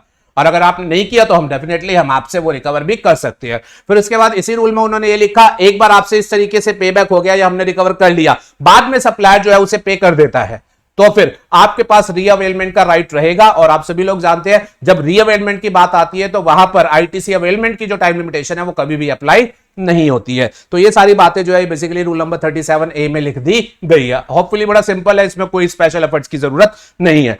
फिर इसके बाद आईटीसी से रिलेटेड जो दूसरी अमेंडमेंट हुई है वो अगेन सेक्शन 16(2) वाले एरिया से ही रिलेट करती है। अब आप याद करिएगा 16(2) में आपने एक सेकंड प्रोविजो पढ़ा था, याद कराता हूं क्या कहानी थी। आप एक सप्लायर के पास से एक सप्लाई लेकर के आए, आपकी इनवर्ट सप्लाई है, इनवॉइस बेस्ड आपने सप्लाई ली, आपने जो है आईटीसी ले लिया और लेट्स सपोज आपके सप्लायर ने भी अपनी रिटर्न में उस सप्लाई को डिक्लेयर करके जो है प्रॉपर जीएसटी पे कर दिया। अच्छा, लेकिन आपने सप्लायर से वो जो सप्लाई ली है, गुड्स या सर्विस जो भी, वो आपने उधार पर ली है, आपने अभी सप्लायर को पेमेंट नहीं करी, आप सप्लायर से उधार पर लेकर के आए हैं। अब आपको याद आ गया होगा, आपने पढ़ा था सेक्शन 62 के सेकंड प्रोविजन में लिखा हुआ था कि भाई साहब अगर उधार पर भी कोई रेसिपिएंट सप्लाई लेता है तो फिर वो अपना आईटीसी नॉर्मल तरीके से अवेल कर सकता है। हाँ, लेकिन उसको ये मेक श्योर करना पड़ेगा कि उसने अगर उधार पर सप्लाई ली है तो इनवॉइस के 180 डेज के अंदर उसे अपने सप्लायर को जो भी पेमेंट उसकी बनती है वो कर देनी चाहिए, और अगर वो ऐसे पेमेंट नहीं करता है तो फिर उसने जो आईटीसी लिया था वो जो होगा उसको रिवर्स करना पड़ेगा, वो उसे पे बैक करना पड़ेगा अलोंग विद द इंटरेस्ट। याद आ गया है? यस। 180 डेज में अगर आप अपने सप्लायर ने जो भी आपको क्रेडिट दिया, आप अगर उसको पे नहीं करते हैं तो फिर आपको एक बार के लिए अपना आईटीसी विद इंटरेस्ट रिकवर करना पड़ेगा। आप बाद में पे कर देते हैं तो फिर आपको जो होगा रीअवेलमेंट का राइट रहेगा। ये आपने 16(2) में पढ़ा था। अब 16(2) में आपको ये जो पे करना होता है वो कैसे करना होता है, क्या प्रोसीजर होता है, उसके लिए साथ में था रूल 37। ये रूल नंबर 37 भी आपको डिटेल में पढ़ाया गया था। अब ये जो रूल नंबर 37 है इसमें लास्ट टाइम कुछ अमेंडमेंट हुई थी, हमने लास्ट अमेंडमेंट लेक्चर का भी पूरा डिस्कशन किया था। 16(2) कहता था भाई पे करोगे, पेमेंट का तरीका रूल 37 में लिखा होगा, और रूल 37 में पेमेंट के तरीके को लेकर के अभी पीछे कुछ छोटी मोटी कॉस्मेटिक अमेंडमेंट हुई थी। अच्छा, वो जो अमेंडमेंट हुई थी, उस अमेंडमेंट करते टाइम गवर्नमेंट ने जब अमेंडमेंट करी थी तो कुछ लीगल लैंग्वेज में अनइंटेंडेड हो गया था। रूल 37 को जब उन्होंने लास्ट टाइम अमेंड किया था तो उसमें कुछ अनइंटेंडेड हो गया था। मैं आपको याद कराता हूं, रूल 37 जब हमने पढ़ा था लेक्चर में तो हमने ये बताया था, मान लीजिए आपने सप्लायर से उधार पर माल खरीदा, 180 डेज में आप उसकी जो पेमेंट बनती है वो पूरी नहीं करते हो, आप 70% पे कर चुके हो, आपने सिर्फ 30% रोक रखा है। 70% पे कर चुके हो, सिर्फ 30% आपने रोक रखा है। तो अब बताओ आपको क्रेडिट का रिवर्सल कितना पड़ेगा? बढ़िया, आपको याद आ गया होगा, रूल 37 ये कहता था भाई साहब आपने उसे सारा नहीं दिया या थोड़ा नहीं दिया, आपको पूरा क्रेडिट जो होगा वो पे बैक जो होगा वो करना पड़ेगा। और ये बेटा ये बात गलत थी, इस बात को रेसिपिएंट ने काफी ऑब्जेक्शन दिया। उन्होंने बोला भाई साहब आप रिवर्सल क्यों करा रहे हो नॉन पेमेंट की वजह से, हमने अगर उसे 70% दे दिया, 30% अनपेड है, तो आपको प्रो राटा रिवर्सल के प्रोविजन जो है वो देने चाहिए। और इनफैक्ट रूल 37 लास्ट टाइम जब अमेंड हुआ था उससे पहले प्रो राटा रिवर्सल के प्रोविजन ही थे। तो लोगों ने बोला ये आपने रूल 37 में अमेंडमेंट करके गलती कर दी है, तो गवर्नमेंट ने अपनी वो गलती सुधारी। रूल 37 को एक बार से फिर से रेट्रोस्पेक्टिवली अमेंड कर दिया गया और अब क्लियर कट उसमें लिख दिया गया है कि अगर आपने सप्लायर को पे बैक नहीं किया तो जितना पे बैक नहीं किया प्रो राटा बेसिस पर आपको जो होगा वो रिवर्सल करना पड़ेगा। होपफुली आपको ये बात समझ में आ गई है। तो बड़ी सिंपल सी अमेंडमेंट है, उस स्टार्ट में छोटा सा चेंज कर लेना है, जितना पे नहीं करोगे उतने हिसाब से आपको रिवर्सल पे बैक जो होगा वो करना पड़ेगा। फिर उसके बाद आईटीसी वाले चैप्टर में एक सीबीआईसी की क्लैरिफिकेशन इशू की गई है। वो क्लैरिफिकेशन भी बड़ी सिंपल सी है। ये क्लैरिफिकेशन इशू की गई है ट्रांसपोर्टेशन सेक्टर को लेकर के। मान लीजिए कोई इंडियन शिपिंग कंपनी है, let's suppose XYZ shipping company Indian, ठीक है, उसके पास एक इंडियन एक्सपोर्टर आता है, एक इंडियन एक्सपोर्टर है जो कि यूएसए में किसी को गुड्स का एक्सपोर्ट कर रहा है, यूएसए में किसी को गुड्स का एक्सपोर्ट कर रहा है, और वो एक्सपोर्ट कर रहा है CIF बेस पर, मतलब उसने बाहर से पैसा ले लिया है और उसको ये बोल दिया तुम टेंशन मत लो, मैं तुमको गुड्स जो होगा वो यूएसए के पोर्ट तक पहुंचा करके दूंगा, मैंने तुमसे पैसा गुड्स का जो लिया है उसमें ट्रांसपोर्टेशन वगैरह सब ले लिया है, ठीक है। अब ये जो इंडियन एक्सपोर्टर है जब ये CIF बेसिस पर इस तरीके से सेल करता है तो गुड्स को इसे बाहर भिजवाना है, तो गुड्स को बाहर भिजवाने के लिए ये इंडियन शिपिंग कंपनी के पास ट्रांसपोर्टेशन की सर्विस लेने के लिए आया। कौन सी सर्विस? ट्रांसपोर्टेशन की सर्विस लेने के लिए आया। ध्यान से सुनिएगा जरा, इशू मजेदार लगेगा आपको। अब इंडियन शिपिंग कंपनी के पास एक इंडियन कस्टमर आया, इंडियन शिपिंग कंपनी के पास एक इंडियन कस्टमर आया गुड्स ट्रांसपोर्टेशन की सर्विस को लेने के लिए। तो अब इंडियन शिपिंग कंपनी जो होगी वो अपनी सर्विस का जब POS निकालेगी तो आप सभी को पता है सेक्शन 12 में निकाला जाएगा। क्यों? बिकॉज सप्लायर और रेसिपिएंट दोनों इंडिया में है, सेक्शन 12 लगेगा। सेक्शन 12 में ट्रांसपोर्टेशन ऑफ गुड्स की सर्विस का POS 12(8) में निकाला जाता है, तो 12(8) में निकाला जाएगा। अब आपको ये ध्यान में रखना है 12(8) में POS निकालते टाइम वैसे तो नॉर्मल रूल ये होता है कि B2B सप्लाई है तो फिर location of recipient, B2C supply है तो फिर कुछ और प्रोविजन थे पिकिंग अप पॉइंट, लेकिन आपको ध्यान होगा 12(8) में एक प्रोविजो था जो सिंपली ये कहता था अगर जो ट्रांसपोर्टेशन की सर्विस दी जा रही है उसमें गुड्स जो होंगे वो इंडिया से उठा करके बाहर लेकर के जाएंगे तो फिर उसका POS जो होगा वो लिया जाएगा destination of goods, destination of goods. तो अकॉर्डिंगली इस केस में क्योंकि गुड्स जो है वो इंडिया से बाहर लेकर के जाएंगे तो 12(8) का प्रोविजो लगेगा जिसके हिसाब से POS बनेगा डेस्टिनेशन ऑफ गुड्स, और डेस्टिनेशन ऑफ गुड्स हमारे एग्जांपल में यूएसए बेसिकली आउटसाइड इंडिया है तो POS क्या निकलेगा? Outside India. अब बेसिकली स्टोरी क्या हो गई, एक इंडियन सप्लायर ने इंडियन रेसिपिएंट को सर्विस की सप्लाई करी है और वो सप्लाई कहां करी है? Outside India. आप सबको ये पता है कि ये वाला केस जो होगा वो एक्सपोर्ट ऑफ सर्विस में क्वालिफाई नहीं करेगा, बिकॉज एक्सपोर्ट ऑफ सर्विस तब माना जाता है जब सप्लायर किसी फॉरेन रेसिपिएंट को बाहर सर्विस दे। यहां पर सप्लाई जो है वो इंडियन रेसिपिएंट को दी जा रही है तो ये पीओएस भले ही आउटसाइड इंडिया जाएगा बट ये एक्सपोर्ट का केस नहीं बनेगा, और क्योंकि ये एक्सपोर्ट का केस नहीं बनेगा तो इस केस में जो सप्लायर होगा उसको कोई जीरो रेटिंग के बेनिफिट नहीं मिलेंगे, उसके पास कोई ऐसा रास्ता नहीं होगा कि बिना पेमेंट के वो काम कर ले, उसे जीएसटी हर हालत में गवर्नमेंट को पे ही करना पड़ेगा, तो वो जीएसटी जो होगा वो कोरेस्पॉन्डिंगली इंडियन एक्सपोर्टर को जो होगा वो चार्ज भी करेगा। अब आपसे मैं पूछता हूं बेटा, ये जो जीएसटी चार्ज करेगा ये कौन सा जीएसटी चार्ज करेगा, मतलब इसकी सप्लाई इंट्रा स्टेट सप्लाई है या फिर इंटर स्टेट सप्लाई है? तो आप सभी को पता है हमारे पास केस क्या है, सप्लायर है इंडिया का बट पीओएस कहां है, आउटसाइड इंडिया। सप्लायर इंडिया का है, पीओएस आउटसाइड इंडिया है, तो ये इंट्रा स्टेट तो हो ही नहीं सकती, ये इंटर स्टेट सप्लाई बनेगी। तो अकॉर्डिंगली इस केस में जो जीएसटी पिक्चर में आएगा वो आईजीएसटी आएगा, ये सप्लाई आपकी इंटर स्टेट सप्लाई बनती है।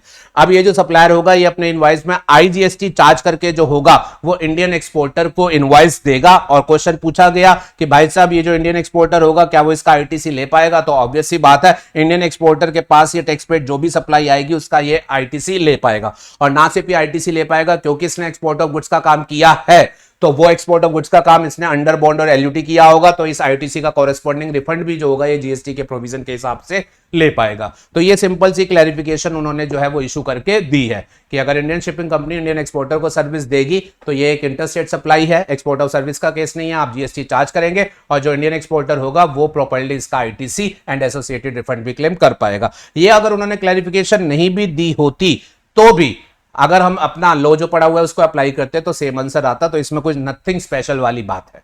ठीक है जी, चलिए तो ये हमारे आईटीसी से रिलेटेड प्रोविजन जो है वो कवर हो जाते हैं। सबसे इंपॉर्टेंट चैप्टर यही होता है, और देखो सिंपल सी बात है, मैंने कहा था ना आपको अब की बार ज्यादा अमेंडमेंट्स नहीं है। चलिए फिर उसके बाद अगला चैप्टर जो अमेंडमेंट का रिलेटेड है that is your chapter of invoicing. Invoicing वाले चैप्टर में अमेंडमेंट हुई है, बड़ी छोटी छोटी अमेंडमेंट हुई है। पहले सिंपल अमेंडमेंट की बात कर दूं, चलो रूल 46A। रूल 46A करके क्या था आपको याद होगा, अगर एक सप्लायर सप्लाई कर रहा है, उसने जो गुड्स सप्लाई किए अगर वो टैक्स वाले गुड्स है तो फिर टैक्सेबल गुड्स है तो फिर वो क्या इशू करेगा, टैक्स इनवॉइस। अगर उसने जो गुड्स सप्लाई किए वो एग्जेम्प्टेड गुड्स है जिनके ऊपर टैक्स नहीं है तो फिर वो क्या इशू करेगा, बिल ऑफ सप्लाई।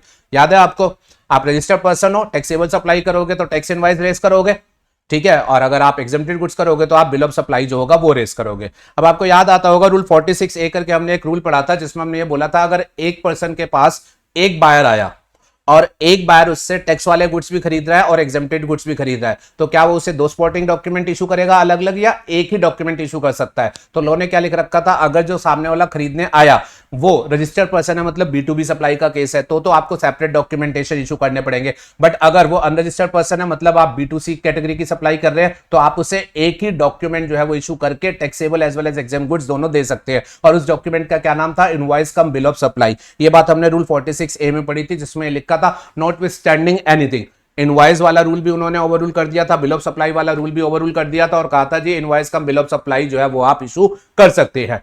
अब उस रूल में जब उन्होंने ओवर रूलिंग करी थी तो ओवर रूलिंग करने की वजह से कुछ लोगों का यह कहना था अगर हम एक ही डॉक्यूमेंट पर दोनों सप्लाई कर रहे हैं तो क्योंकि इनवॉइस वाला रूल भी ओवर रूल हो गया और बिल ऑफ सप्लाई वाला रूल भी ओवर रूल हो गया, तो जो इनवॉइस का बिल ऑफ सप्लाई हम बनाएंगे उसको हम अपनी मर्जी से डिजाइन कर सकते हैं, उस पर हम जो चाहे वो लिखे जो चाहे वो ना लिखे।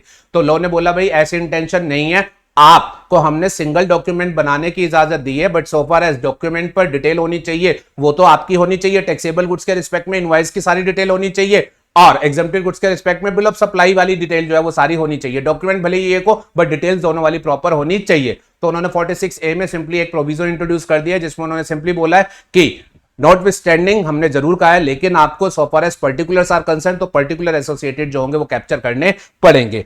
मुझे नहीं लगता ये अमेंडमेंट किसी भी एंगल से एग्जामिनेशन एंगल से पूछे जाने लायक है, हाँ सिर्फ पढ़ लिया दैट इज ओके। दूसरी अमेंडमेंट जो एग्जामिनेशन एंगल से पूछे जाने लायक है वो हमारे पास है रूल 46 में। ठीक है, जब कभी भी टैक्सेबल गुड्स बेचे जाते हैं तो फिर इनवॉइस काटा जाता है और उस इनवॉइस पर क्या क्या पर्टिकुलर्स कैप्चर करने होते हैं वो बताए गए हैं रूल 46 में। बड़ी इंपॉर्टेंट अमेंडमेंट है, ध्यान से सुनिएगा। जब कभी भी टैक्सेबल गुड्स बेचे जाएंगे तो रजिस्टर्ड पर्सन क्या काटेगा, टैक्स इनवॉइस, और टैक्स इनवॉइस तैयार करते टाइम उसे इनवॉइस पर क्या क्या पर्टिकुलर्स लिखने होते हैं वो हमें बताया गया था रूल 46 में। बड़े सारे पर्टिकुलर्स बताए गए थे, आपको वो सारे आपने पढ़ रखे हैं, याद होंगे। मैं स्पेसिफिक बात करता हूं। रूल 46 ये कहता था अब आपने टैक्सेबल गुड्स बेचे, आपने जिस व्यक्ति को बेचे अगर वो है रजिस्टर्ड पर्सन, मतलब आपकी सप्लाई है B2B सप्लाई, तो आपको इस B2B सप्लाई के रिस्पेक्ट में अब जो डिटेल कैप्चर करनी है रेसिपिएंट की, वो रेसिपिएंट का नेम, एड्रेस एंड उसका जीएसटीएन नंबर ये कैप्चर करना है, name address and GSTN number. ठीक है, अब चाहे आपने उसे कितनी भी वैल्यू के गुड्स बेचे, अगर आपने रजिस्टर्ड पर्सन को बेचे हैं, B2B सप्लाई है, तो आपको ये डिटेल्स कैप्चर करनी है। ठीक है, बट अगर आपके पास आया है कोई अनरजिस्टर्ड पर्सन, मतलब आपकी सप्लाई है B2C सप्लाई, तो उस केस में उन्होंने आपको ये फॉर्मूला लिख करके दिया था कि B2C सप्लाई के केस में आप चेक करना कि आप जो सप्लाई कर रहे हैं उसकी वैल्यू कितनी है। अगर B2C सप्लाई आप कर रहे हो और आपकी वैल्यू ऑफ सप्लाई जो है वो 50,000 या उससे ज्यादा की है, बड़े अमाउंट की सप्लाई है, तो उस केस में भी आपको रेसिपिएंट से रिलेटेड पर्टिकुलर्स कैप्चर करने पड़ेंगे। और वहां लिखा गया था कि अब बड़ी वैल्यू की सप्लाई है 50,000 या उससे ज्यादा की, तो जो आप कैप्चर करेंगे वो आप रेसिपिएंट का नेम, उसका एड्रेस, वो कौन से स्टेट में है, स्टेट का कोड, वो सब कैप्चर करेंगे। और अगर आपने गुड्स की सप्लाई करी है तो जिस एड्रेस पर आपने गुड्स की डिलीवरी दी है, एड्रेस ऑफ डिलीवरी वो भी जो होगा वो आप कैप्चर करेंगे। फिर उसके बाद बात आती है, अगर आपने B2C सप्लाई करी है लेकिन कम वैल्यू वाली करी है, मतलब 50,000 से कम वैल्यू, इसको ध्यान से सुनिएगा, इससे रिलेटेड अमेंडमेंट है। ठीक है, अगर आपने B2C सप्लाई करी है लेकिन कम वैल्यू की करी है, 50,000 से कम वाली, तो उस केस में उन्होंने बोला था, उस केस में आप अगर चाहे तो अपने इनवॉइस पर रेसिपिएंट की कोई भी डिटेल्स कैप्चर ना करे, चल जाएगा, चल जाएगा। दोबारा बोलता हूं, B2B में तो हर हालत में करोगे, वो जरूरी भी है क्योंकि ITC पास ऑन होगा। B2C के केस में उन्होंने क्या बोला, भले ही ITC पास ऑन ना हो, अगर बड़ा ट्रांजैक्शन है 50,000 या उससे ज्यादा, तो रेसिपिएंट की डिटेल कैप्चर करना, बट अगर 50,000 से कम का ट्रांजैक्शन है तो ठीक है, आप जो है वो कैप्चर मत करना। आप सिंपली कैश का बिल भी जो है वो आप बना सकते हैं, जैसे कि आप नॉर्मली देखते हैं रेस्टोरेंट में आप जाते हैं, रेस्टोरेंट वाला आपको सप्लाई कर रहा है, 2-3 हजार का आपने खाना खाया, तो वो आपसे आपका नाम डिटेल लेकर के इनवॉइस पर मेंशन नहीं करता, बिकॉज लोगों के हिसाब से 50,000 से कम की वैल्यू के लिए विदाउट रेसिपिएंट डिटेल्स भी जो है वो चल जाएगा। Are you okay with this? अच्छा, मैं दोबारा दोहराऊंगा यहां पर। अब वो ये कहते थे B2C सप्लाई के केस में अगर लो वैल्यू सप्लाई है, 50,000 से कम की वैल्यू ऑफ सप्लाई है, तो आपको रेसिपिएंट की डिटेल्स कैप्चर करने की जरूरत नहीं है। बट हाँ, अगर रेसिपिएंट स्पेसिफिकली आपसे ये आके कहता है नहीं मुझे इनवॉइस चाहिए, मेरे नाम से चाहिए, अगर वो आपको ऐसा कहता है, तो फिर आपको रेसिपिएंट की एसोसिएटेड डिटेल कैप्चर करनी पड़ेगी, उसका नाम, उसका address, state code as well as address of delivery of goods, वो जो होंगे वो कैप्चर करने पड़ेंगे। कहने का मतलब यह है, लो वैल्यू के केस में नॉर्मल रूल क्या है, मत करना, बट अगर सामने वाला मांगेगा तो फिर आपको कैप्चर करके उसे प्रॉपर इनवॉइस देना पड़ेगा। Are you okay with this? Yes. अब इसमें एक अमेंडमेंट जो हुई है वो अमेंडमेंट सुनिएगा, लो वैल्यू ऑफ सप्लाई के केस में बोल रहा हूं। अब ये जो रूल 46F था, जो ये कहता था छोटी वैल्यू के केस में नहीं भी करोगे तो चल जाएगा, नहीं भी करोगे तो चल जाएगा। मान के चलते हैं रेसिपिएंट को नहीं चाहिए डिटेल और आप अपनी तरफ से अब नहीं भी करोगे तो चल जाएगा। अब उसमें एक प्रोविजो इंसर्ट कर दिया गया और ये बोला गया है कि लो वैल्यू के केस में वैसे तो रेसिपिएंट की डिटेल नहीं होगी, चल जाएगा, बट अब एक एक्सेप्शन इंट्रोड्यूस कर दिया गया है। और एक्सेप्शन क्या कहता है सुनिए ध्यान से। एक्सेप्शन ये कहता है अगर आप ECO हैं, वेबसाइट है आपकी, उसके थ्रू सप्लाई कर रहे हैं सर्विस, गुड्स नहीं, सर्विस की सिर्फ एक्सेप्शन सिर्फ सर्विस के लिए इंट्रोड्यूस किया गया है। ठीक है, अगर आप है ECO, वेबसाइट के थ्रू सर्विस सप्लाई कर रहे हैं, या आप ECO नहीं है लेकिन आप किसी ECO वेबसाइट के थ्रू सप्लाई करते हैं, आपकी खुद की वेबसाइट है, आप खुद ECO है, उससे सप्लाई ऑफ सर्विस कर रहे हैं, या आपकी वेबसाइट नहीं है लेकिन आप किसी ECO की वेबसाइट के थ्रू जो है सप्लाई कर रहे हैं, दोनों केस में। एज वेल एज अगर आप OIDR सर्विस की सप्लाई कर रहे हैं, अगर आप OIDR online database access and retrieval service की सप्लाई कर रहे हैं, ठीक है, तो एक्सेप्शन जो है वो सिर्फ सर्विसेज के लिए है। ध्यान से सुनिएगा, एक्सेप्शन सिर्फ सर्विसेज के लिए। लॉजिक में बोल दूंगा क्यों।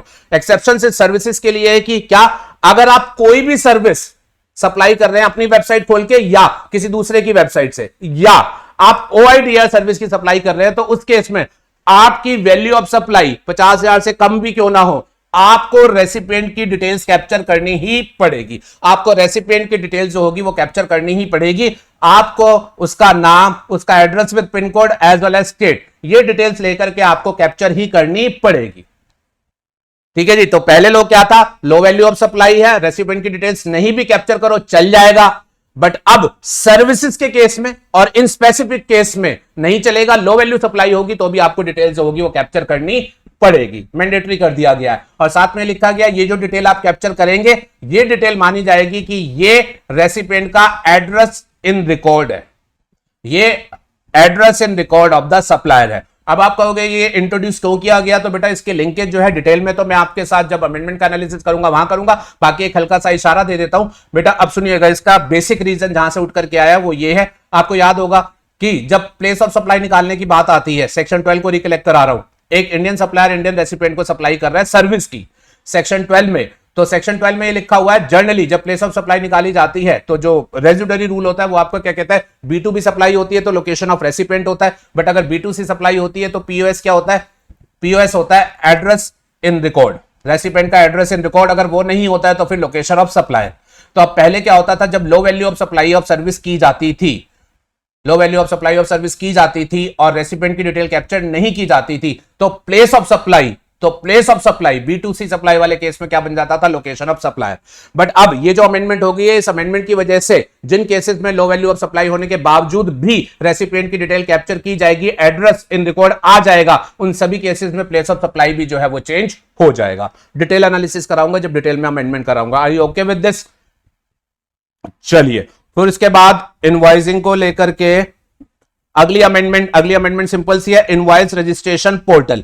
इसमें ऐसे कोई अमेंडमेंट नहीं है, आपको याद है ना इनवॉइसिंग का कंसेप्ट।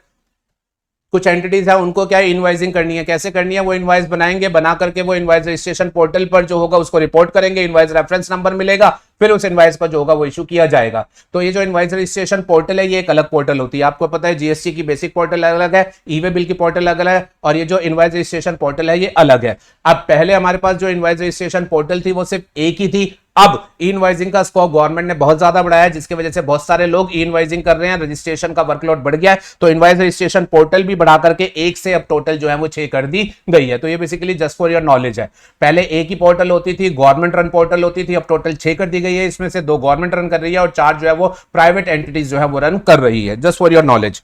फिर इसके अलावा एक चेंज इनवॉइसिंग वाले चैप्टर में जो हुआ है वो बेसिकली सीबीआईसी की तरफ से एक क्लैरिफिकेशन इशू की गई है। सीबीआईसी ने क्लैरिफिकेशन इशू करी है इनवॉइसिंग को लेकर के एक पर्टिकुलर एक्सपेक्ट में।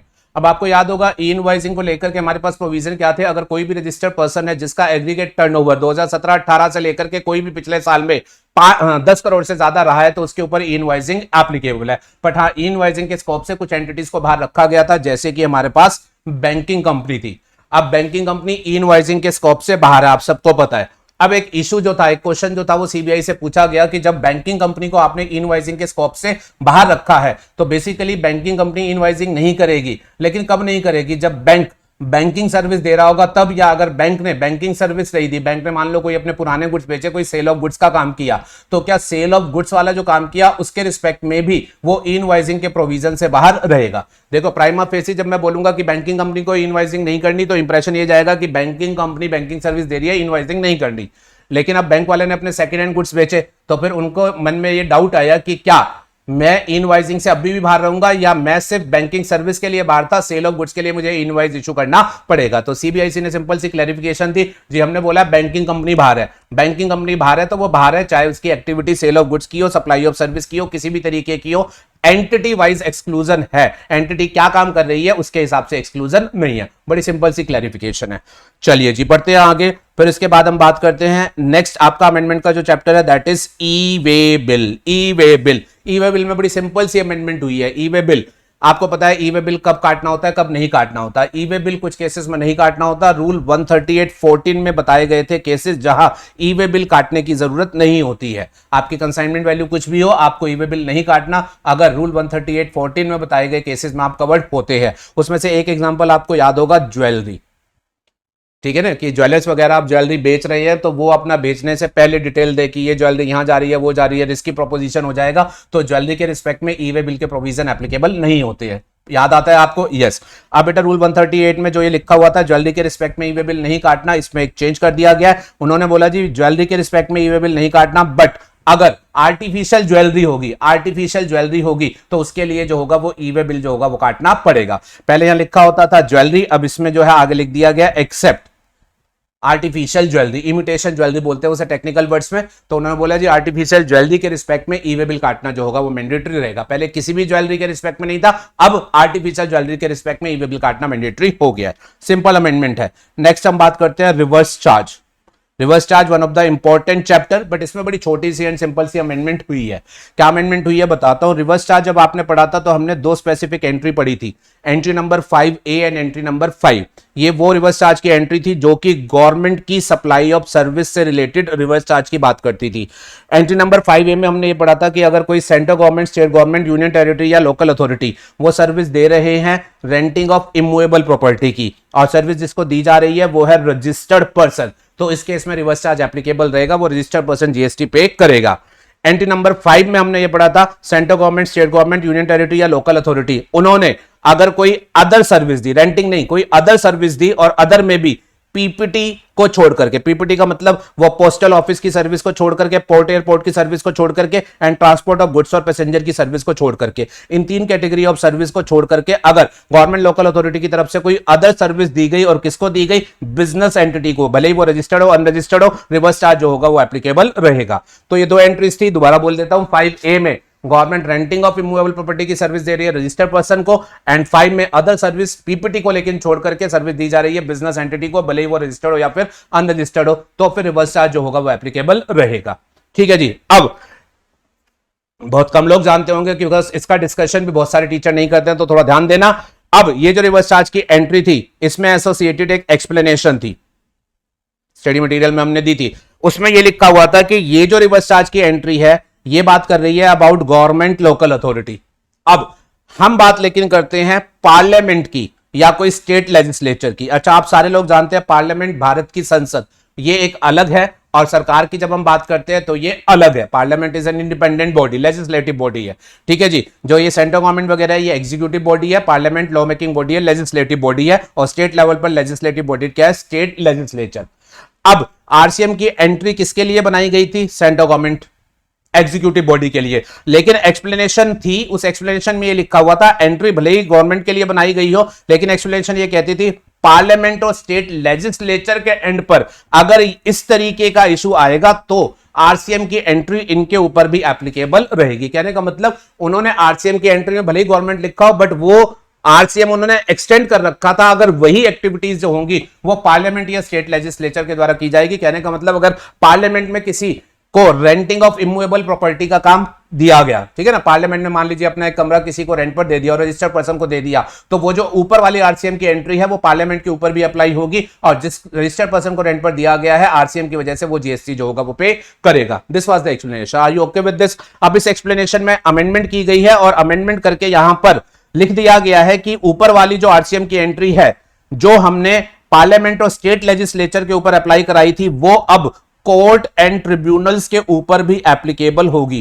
कोर्ट एंड ट्रिब्यूनल्स के ऊपर भी एप्लीकेबल होगी। कोर्ट एंड ट्रिब्यूनल्स के ऊपर भी एप्लीकेबल होगी। ये यहां पर वर्ड ऐड कर दिए गए। कहने का मतलब क्या हो गया, मान लीजिए कोई कोर्ट है, ठीक है जी, कोर्ट है आपके पास, जुडिशरी हो गई, ठीक है ना, तो अब ये जो जुडिशरी बॉडी है कोर्ट एंड ट्रिब्यूनल, इन्होंने लेट्स सपोज कोर्ट में कोई प्रीमाइस किसी रेंटिंग ऑफ इमूवेबल प्रॉपर्टी का काम किसी रजिस्टर्ड पर्सन को करके दिया, तो अब कोर्ट एंड ट्रिब्यूनल ने यह काम करके दिया, उसके ऊपर भी एंट्री एप्लीकेबल होगी। रिवर्स चार्ज रजिस्टर्ड पर्सन अगर इन्वॉल्व होगा रेंटिंग ऑफ इमूवेबल प्रॉपर्टी में तो उसके ऊपर हो जाएगा। जैसे आपको पता ना, कोर्ट लॉयर्स को चैम्बर देती है, लॉयर्स को चैम्बर्स देती है ना, और चैम्बर्स देती है, लॉयर्स से उनका जो है वो रेंट चार्ज करती है। अब अगर कोर्ट ने चैम्बर रेंट पर दिया, रेंटिंग ऑफ इमूवेबल प्रॉपर्टी का काम किया, किसको, लॉयर को, अगर लॉयर रजिस्टर्ड पर्सन हुआ, ध्यान दीजिएगा, अगर लॉयर रजिस्टर्ड पर्सन हुआ तो एंट्री नंबर 5 एप्लीकेबल हो जाएगी, और अकॉर्डिंगली आरसीएम जो होगा वो पिक्चर में आ जाएगा।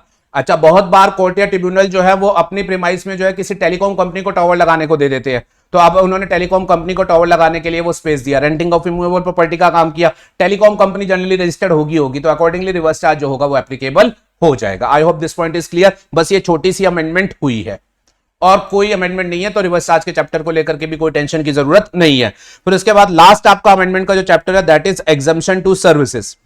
एग्जम्पशन टू सर्विसेज, फॉर्चुनेटली इसमें बड़ी छोटी छोटी अमेंडमेंट हुई है। क्या अमेंडमेंट हुई है जरा ध्यान से सुनिएगा। एग्जम्पशन टू सर्विसेज एक हमारे पास इसमें होती है entry number 23A।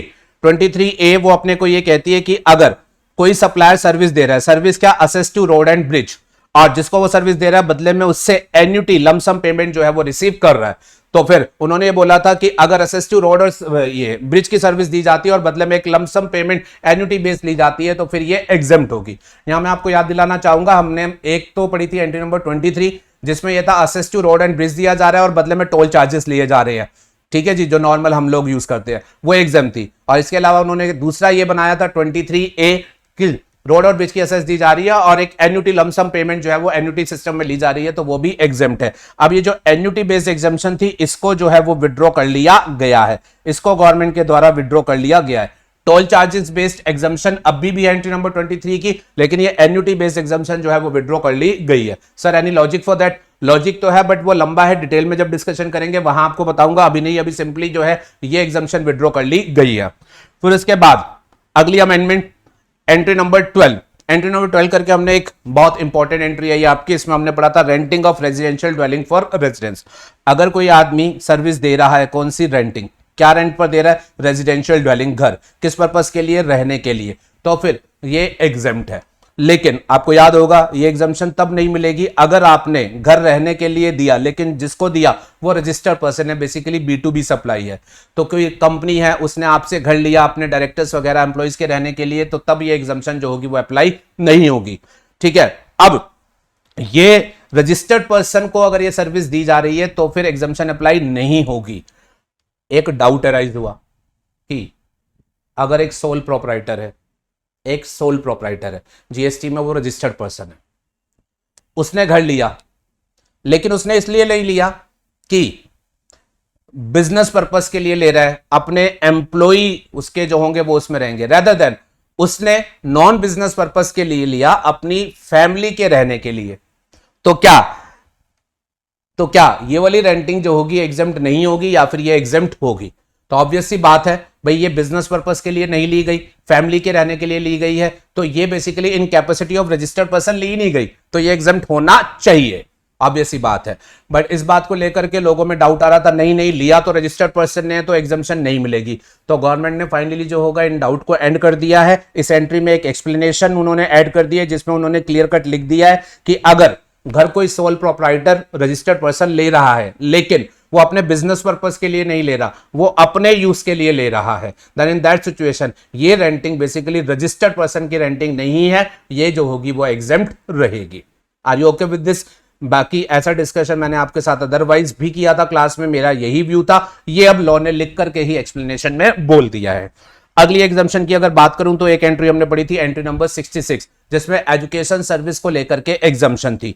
Entry number 66 में बात की गई थी services by educational institution. Entry number 66 बात कर रही है सर्विसेज बाय एजुकेशनल इंस्टीट्यूशन, जिसमें उन्होंने कहा था कि भाई क्या क्या एग्जाम्प्ट हम कर रहे हैं। 66A पहले पार्ट में उन्होंने लिखा था कि अगर एजुकेशनल इंस्टीट्यूशन किसी भी प्रकार की सर्विस दे रहा हो, किसको? अपने स्टूडेंट को, अपनी फैकल्टी को या फिर अपने स्टाफ को, किसी भी तरीके की सर्विस दे रहा हो, ठीक है जी, जैसे स्टूडेंट को वो एजुकेशन सर्विस दे रहा हो, ट्यूशन फीस ले रहा हो, ट्रांसपोर्टेशन सर्विस दे रहा हो, ट्रांसपोर्टेशन की फीस ले रहा हो, खाने की सर्विस दे रहा हो उसे स्कूल में, कैसी भी सर्विस वो दे रहा हो स्टूडेंट को, फैकल्टी को, स्टाफ को, वो एग्जेम्प्ट होगी। और इसमें 66AA करके एक और क्लॉज था, वो ये कहता था अगर एजुकेशनल इंस्टीट्यूशन अपने प्रोस्पेक्टिव स्टूडेंट को सर्विस दे रहा है, कौन सी? कंडक्ट ऑफ एंट्रेंस एग्जामिनेशन की, कंडक्ट ऑफ एंट्रेंस एग्जामिनेशन। तो मान लीजिए कोई स्कूल है, उसमें एडमिशंस ओपन अप हुए हैं, तो बच्चे जो है वो अप्लाई कर रहे हैं एंट्रेंस एग्जामिनेशन के लिए, स्कूल ने जो है वो फीस चार्ज करी। अभी वो बच्चे उनके स्टूडेंट नहीं है, पास होंगे, एडमिशन होगा तो वो स्टूडेंट्स बनेंगे, अभी वो प्रोस्पेक्टिव स्टूडेंट है। लेकिन ये 66AA क्या कह रहा था कि भाई एंट्रेंस एग्जामिनेशन का कंडक्ट करके जो सर्विस दी जा रही है, जो एंट्रेंस फीस ले जा रही है, वो भी जो होगी वो एग्जेम्प्ट रहेगी। सब आपने डिटेल में पढ़ रखा है। अब अमेंडमेंट की बात करता हूं, जरा ध्यान से सुनिएगा। अब ये जो एग्जम्पशन दी गई थी, ठीक है जी, अब ये जो एग्जम्पशन दी गई थी कि स्टूडेंट, फैकल्टी, स्टाफ को कोई भी सर्विस दो, एग्जेम्प्ट है 66A, इसको आप भूल जाओ। हम बात करेंगे 66AA की, जिसमें प्रोस्पेक्टिव स्टूडेंट को एंट्रेंस एग्जामिनेशन की सर्विस एग्जेम्प्ट थी। ठीक है, अब सुनिएगा, अब ये जो एंट्री नंबर 66 है, इसमें जो एग्जम्पशन थी वो एजुकेशनल इंस्टीट्यूशन को थी। अब एजुकेशनल इंस्टीट्यूशन तो स्कूल भी होते हैं, यूनिवर्सिटी भी होती है और प्राइवेट कोचिंग सेंटर भी होते हैं, तो क्या प्राइवेट कोचिंग सेंटर वाले भी एग्जेम्प्ट? Answer is no. क्यों? बिकॉज उन्होंने ये बता रखा था जी एजुकेशनल इंस्टीट्यूशन जिनको हम एग्जाम करना चाहते हैं उसका मतलब क्या होगा। तो एजुकेशनल इंस्टीट्यूशन का मतलब वहां पर प्री डिफाइंड था, जिसमें प्राइवेट कोचिंग सेंटर वगैरह वाले नहीं आते थे। याद होगा, आपने ये एनालिसिस कर रखा है। अच्छा, अब एक एक्सप्लेनेशन थी इस एग्जाम्पशन नोटिफिकेशन में, जो ये कहती थी कि भाई साहब ये एग्जाम्पशन बनी है only for specified educational institution, ठीक है, लेकिन उन स्पेसिफाइड एजुकेशनल इंस्टीट्यूशन में बेटा जो आपके सेंटर बोर्ड, बेसिकली सीबीएसई सुना होगा, या स्टेट बोर्ड होते हैं, जो स्टेट के एजुकेशन बोर्ड हैं, वो कवर नहीं होते थे। जो एजुकेशनल इंस्टीट्यूशन उन्होंने डिफाइन कर रखे थे उसमें सीबीएसई, स्टेट एजुकेशन बोर्ड वगैरह कवर नहीं होते थे। पर CBSE and state education board वो एंट्रेंस एग्जामिनेशन कंडक्ट करते हैं एंट्रेंस फीस लेकर के, तो उनकी एक्टिविटी भी गवर्नमेंट ने एग्जेम्प्ट करने की सोची थी। वो कैसे करी थी, तो उसके लिए उन्होंने एक एक्सप्लेनेशन लगा रखी थी और उन्होंने बोला था so far as conduct of entrance examination is concern. इस सर्विस के एंगल से अगर बात करेंगे तो ये 66AA वाली एग्जामिशन जो होगी उसको उन्होंने एक्सटेंड कर रखा था centre and state education board को। ऑब्वियस सी बात है, ठीक है जी। एजुकेशनल इंस्टीट्यूशन की डेफिनेशन में सेंटर या स्टेट एजुकेशन बोर्ड नहीं आते थे, पर एक्सप्लेनेशन के थ्रू उन्होंने ये कह रखा था कि ये वाली जो एग्जामिशन वाली बात है ये हम centre and state education board को भी जो है वो एक्सटेंड कर रहे हैं, जिसकी वजह से कोई भी सेंटर या state education board entrance examination जब कंडक्ट करता था तो वो एंट्रेंस एग्जामिनेशन फीस जो है वो जीएसटी से एग्जेम्प्ट होती थी। Are you okay with this? अच्छा, अब रिसेंट में गवर्नमेंट ने एक बड़ा चेंज किया एजुकेशन सेक्टर में। उसमें उन्होंने क्या काम किया बेटा, आपने ये जी के एग्जामिनेशन सुने होंगे इंजीनियरिंग के लिए जो होते हैं, आपने नीट के एग्जामिनेशन सुने होंगे जो कि मेडिकल पर्पसेस के लिए होते हैं। जो बच्चा अपना इंजीनियरिंग डिग्री या मेडिकल डिग्री लेना चाहता है उसको पहले क्या करना पड़ता है, जी और नीट वगैरह के एग्जाम पास करने पड़ते हैं, उसके बाद उसे कॉरेस्पॉन्डिंग यूनिवर्सिटी में जो है वो एडमिशन मिलता है। अब ये जो जी और नीट के एग्जामिनेशन है ये सीबीएसई के द्वारा कंडक्ट किए जाते हैं। सीबीएसई कंडक्ट करती है, बच्चा एंट्रेंस एग्जामिनेशन फीस देकर के एग्जाम पास करता है, फिर यूनिवर्सिटी में जाता है। तो अब मैंने आपको जो बताया उसके हिसाब से सीबीएसई ने जी और नीट का एग्जामिनेशन कंडक्ट किया, एंट्रेंस एग्जामिनेशन फीस ली। क्या वो एंट्रेंस एग्जामिनेशन फीस के ऊपर जीएसटी आएगा या एग्जेम्प्ट रहेगा? तो आंसर है एग्जेम्प्ट रहेगा। क्यों? क्योंकि सेंटर ये जो सीबीएसई है इसको भी हमने जो है इस एग्जम्पशन के बेनिफिट को एक्सटेंड करके दिया है। Are you okay with this? चलिए बहुत बढ़िया। अब लेकिन गवर्नमेंट ने रिसेंट में क्या चेंज किया आप सभी जानते होंगे, जी और नीट का एग्जामिनेशन जो अभी तक सीबीएसई कंडक्ट करता था वो उन्होंने चेंज कर दिया। उन्होंने बोला अब इसे सीबीएसई कंडक्ट नहीं करेगा। उन्होंने एक स्पेशल अथॉरिटी बनाई, नाम सुना होगा आपने, एनटीए, नेशनल टेस्टिंग एजेंसी उन्होंने बताए, और आज की डेट में उसको जिम्मेवारी सौंप दी कि आप जो होंगे ये जी और नीट के एग्जामिनेशन कंडक्ट करेंगे। अच्छा, गवर्नमेंट ने जिस भी वजह से ये एजेंसी बनाई होगी, जैसे ही जी और नीट के एग्जामिनेशन जो है वो सीबीएसई कंडक्ट नहीं करेगी, ये स्पेशल एजेंसी अथॉरिटी जो बनाई है ये कंडक्ट करेगी। वैसे ही अब दिक्कत क्या आ जाएगी कि भाई सीबीएसई जब कर रही थी तो एग्जम्पशन एक्सटेंड करके उसको दे दी गई थी, लेकिन अब एनटीए कंडक्ट करेगी तो उसको तो एग्जम्पशन नहीं दी गई है। मतलब अब एनटीए जब सेम टेस्ट को कंडक्ट करेगी तो एंट्रेंस एग्जामिनेशन फीस के ऊपर जीएसटी भी पिक्चर में आ जाएगा। यस, तो ये एजुकेशन सेक्टर के लिए सही नहीं होगा। तो गवर्नमेंट को रिप्रेजेंट किया गया कि आप उस एग्जामिशन को जब सीबीएसई कर रही थी तब आपने एग्जाम किया था, तो अब आप प्लीज उसे एनटीए अगर करेगी तो आप इसे वहां पर भी एक्सटेंड कर दो। और गवर्नमेंट ने इस बात को एक्सेप्ट किया और अकॉर्डिंगली उन्होंने एक्सप्लेनेशन को अमेंड कर दिया, जिस एक्सप्लेनेशन से पहले ये एग्जामिशन जो थी वो centre and state education board को एक्सटेंड की गई थी। अब उसमें फर्दर ये लिख दिया गया कि हम इस एग्जामिशन को एक्सटेंड कर रहे हैं जब यही एंट्रेंस एग्जामिनेशन वगैरह जो होंगे वो नेशनल टेस्टिंग एजेंसी या कोई और अथॉरिटी या बोर्ड जो कि फ्यूचर में हम बना सकते हैं उसके द्वारा जो होगा वो कंडक्ट किया जाएगा। आई होप ये बात आपको समझ में आ गई होगी। चलिए जी, तो ये आपके एग्जामिशन रिलेटेड चेंजेस खत्म हो गए। एग्जामिशन कितनी सारी थी बट चेंजेस सिर्फ इन्हीं में है, तो कोई किसी तरीके की दिक्कत की बात नहीं है। चलिए बेटा, अब जरा यहां एक बात और सुनिएगा। अब एग्जामिशन वाले चैप्टर को लेकर के कुछ क्लैरिफिकेशन भी इशू की गई है, बड़ी सिंपल सी है सीबीआईसी की तरफ से।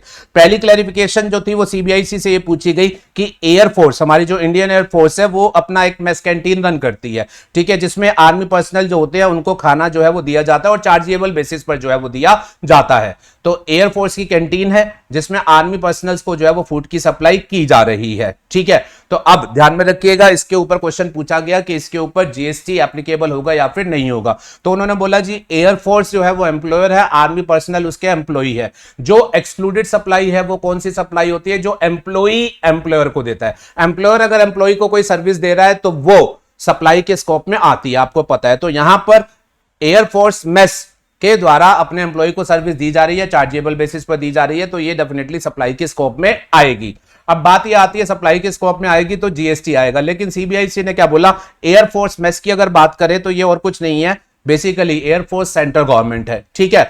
और अकॉर्डिंगली आर्मी पर्सनल की अगर बात करें तो ये जो है ये कोई जीएसटी के एंगल से कोई बिजनेस एंटिटी तो नहीं है, ये नॉन बिजनेस एंटिटी है। तो अब उन्होंने बड़ी सिंपल सी बात बोली, एयरफोर्स मेस के द्वारा आर्मी पर्सनल को सप्लाई करना वो बेसिकली और कुछ नहीं है, वो सेंट्रल गवर्नमेंट के द्वारा सर्विस का दिया जाना है to a non business entity. और उन्होंने बताया कि एंट्री नंबर 6 करके एक एंट्री थी, हमने डिटेल में करी थी, जिसमें हमने ये बोला था कि अगर सेंट्रल गवर्नमेंट के एंड पर किसी नॉन बिजनेस एंटिटी को सर्विस की सप्लाई दी जाती है तो उस पर जीएसटी जो होगा वो एग्जेम्प्ट रहेगा। तो कॉरेस्पॉन्डिंगली सीबीआईसी ने क्लैरिफिकेशन दी, इस केस में ये एंट्री नंबर 6 में जो होगा वो ट्रांजैक्शन एग्जेम्प्ट रहेगा। सप्लाई ऑफ सर्विस की एक्टिविटी तो है, पर ये एंट्री नंबर 6 में जो होगी वो एग्जेम्प्ट रहेगी। आई होप आपको ये बात समझ आ जाती है। फिर इसके बाद दूसरी एक क्लैरिफिकेशन जो थी वो ये पूछी गई, ध्यान से सुनिएगा, कि हमारे पास ये एक मर्चेंट है, ठीक है, इसके पास एक बायर आया, बायर जो है वो मर्चेंट से कुछ सामान खरीदता है, और आप जानते हैं मोदी जी चाहते हैं कि डिजिटल ट्रांजैक्शंस हो, तो उन्होंने बहुत बढ़ावा दे रखा है। बायर ने क्या किया कि इस मर्चेंट को जो पेमेंट करी वो जो है वो कार्ड के थ्रू करी, और कार्ड कौन सा, उसने रुपे डेबिट कार्ड यूज किया या फिर भीम यूपीआई जो है वो यूज किया। अच्छा, अब बायर जो है वो अपना एक्सिस बैंक वगैरह के भी कार्ड यूज कर सकता था, लेकिन आपको पता है अगर मर्चेंट ने लेट्स सपोज 10,000 रुपीज का इसको सामान बेचा, बायर अगर उसे अपने नॉर्मल कार्ड से पेमेंट करता तो वो कार्ड की पेमेंट जब मर्चेंट के बैंक के थ्रू मर्चेंट को मिलती तो बैंक वाला उसमें कुछ पैसे काट लेता, ठीक है ना। बायर के अकाउंट से 10,000 डेबिट होते, लेकिन बैंक वाला जब मर्चेंट को पैसे देता तो उसमें कुछ चार्जेस काट करके पैसे देता। आप जानते हैं ना इस बात को। यस, अब मोदी जी ने अपने डिजिटल ट्रांजैक्शंस को प्रमोट करने के लिए, गवर्नमेंट बेस्ड डिजिटल ट्रांजैक्शन को प्रमोट करने के लिए ये सिस्टम बनाया, रुपए debit card and Bhim UPI. और सिस्टम उन्होंने क्या बनाया कि अब अगर बायर जो होगा वो मर्चेंट को इन कार्ड के थ्रू पेमेंट करेगा तो बैंक वाला जो होगा कुछ भी नहीं काटेगा, बैंक वाला पूरे के पूरे पैसे जो होगा वो मर्चेंट को देगा।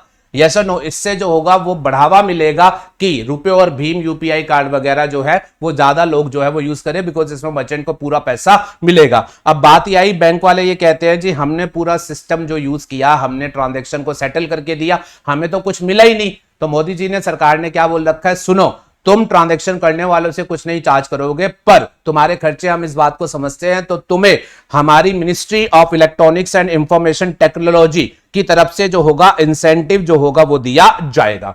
जब भी ये ट्रांजैक्शन होगा तो आप यूजर से कुछ भी नहीं लोगे, बट क्योंकि डेफिनेटली आपकी कॉस्टिंग तो है तो आपको जो होगा इंसेंटिव के तौर पर X रुपीस जो होंगे वो हमारे द्वारा दिए जाएंगे। Are you okay with this?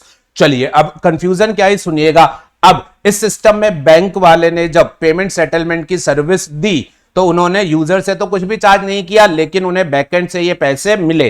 तो अब क्वेश्चन ये आया, ध्यान से सुनिएगा, ये थोड़ा सा टेक्निकल क्वेश्चन है। अब क्वेश्चन ये आया, बैंक वालों के पास जब ये इंसेंटिव आया तो क्या हम इसमें ये कह सकते हैं कि एक्चुअल में, ध्यान से सुनिएगा, क्या हम इसमें ये कह सकते हैं कि एक्चुअल में बैंक को इस सेटलमेंट की सर्विस के बदले में गवर्नमेंट से पैसा आया है? तो बेसिकली बैंक जो है गवर्नमेंट को सर्विस दे रहा है,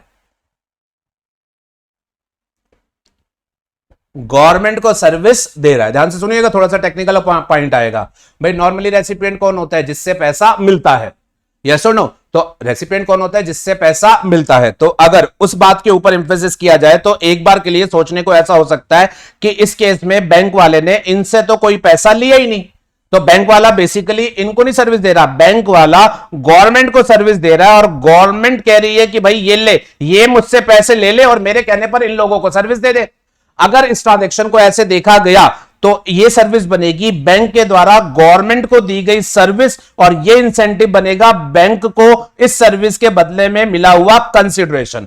दोबारा बोल रहा हूं, अगर इस एंगल से देखा गया कि बैंक ने गवर्नमेंट को सर्विस दी है, गवर्नमेंट के कहने पर बेनिफिट किसी को भी गया हो, तो ये बनेगा बैंक के द्वारा गवर्नमेंट को दी गई सर्विस, और इंसेंटिव बनेगा बैंक को मिला हुआ कंसिडरेशन। और उस केस में फिर बैंक के ऊपर जो होगा वो एसोसिएटेड जीएसटी लायबिलिटी आएगी। बट अगर हम ये बोले कि नहीं नहीं, बैंक ने एक्चुअल में तो इन्हीं लोगों को सर्विस दी है, बैंक ने एक्चुअल में तो इन्हीं लोगों को सर्विस दी है, गवर्नमेंट ने तो सिर्फ रुपे डेबिट कार्ड और भीम यूपीआई ट्रांजैक्शंस को बढ़ाने के लिए इंसेंटिव जो दिया वो बेसिकली गवर्नमेंट के तौर से दी गई सब्सिडी है।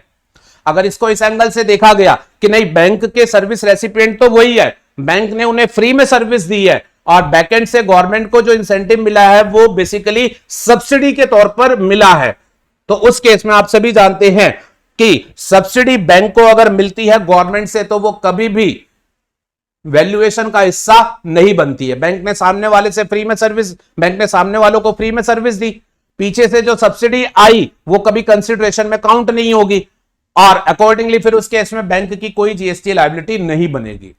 मैं उम्मीद करता हूं बात थोड़ी टेक्निकल थी, आपको समझ में आएगी। दोबारा दोहराता हूं, क्रक्स का मुद्दा यह बना कि ऐसे केसेस में जब बैंक इनसे कुछ चार्ज नहीं कर रहा है तो बैंक का सर्विस रेसिपिएंट क्या गवर्नमेंट मान ली जाए? अगर ऐसे बोलोगे तो ये इंसेंटिव कंसीडरेशन बनेगा कि गवर्नमेंट को सर्विस दी और पैसा आया, जीएसटी भरो। बट अगर रेसिपिएंट जो है वो यही माने जाएंगे, then in that situation recipient को फ्री में सर्विस दी और बैकएंड से सब्सिडी आई, वो भी कंसीडरेशन नहीं हो सकती। तो मतलब अल्टीमेटली ट्रांजैक्शन विदाउट कंसीडरेशन है, नो जीएसटी लायबिलिटी। तो इस बात को लेकर के जो थी वो कंफ्यूजन आ रही थी एंड टेक्निकली दोनों व्यूज पॉसिबल हो सकते थे। अब सीबीआईसी ने यहां पर क्लैरिफिकेशन दी और उन्होंने बोला जी बैंक ने एक्चुअल में सर्विस इन्हीं लोगों को दी है, यही इसके सर्विस रेसिपिएंट है, बैकएंड से जो इंसेंटिव आया है that is in the nature of subsidy, that is in the nature of subsidy, तो उसके ऊपर किसी तरीके की कोई जीएसटी लायबिलिटी नहीं आएगी। आई hope this point is clear. तो बेटा इसके साथ जो है जीएसटी की अमेंडमेंट्स का ब्रॉड आइडिया जो है, ब्रॉड क्या इनफैक्ट मैंने अच्छा खासा आइडिया जो है वो जीएसटी की सभी अमेंडमेंट का दे दिया है। ठीक है जी, बाकी अमेंडमेंट बुकलेट भी आपके पास जल्द ही शेयर कर दी जाएगी, आपको टेंशन लेने की जरूरत नहीं है। चलिए, are you okay with this? चलो अब 2 मिनट का ब्रेक लेता हूं, फिर उसके बाद कस्टम और एफटी की भी डिस्कशन करता हूं। ठीक है।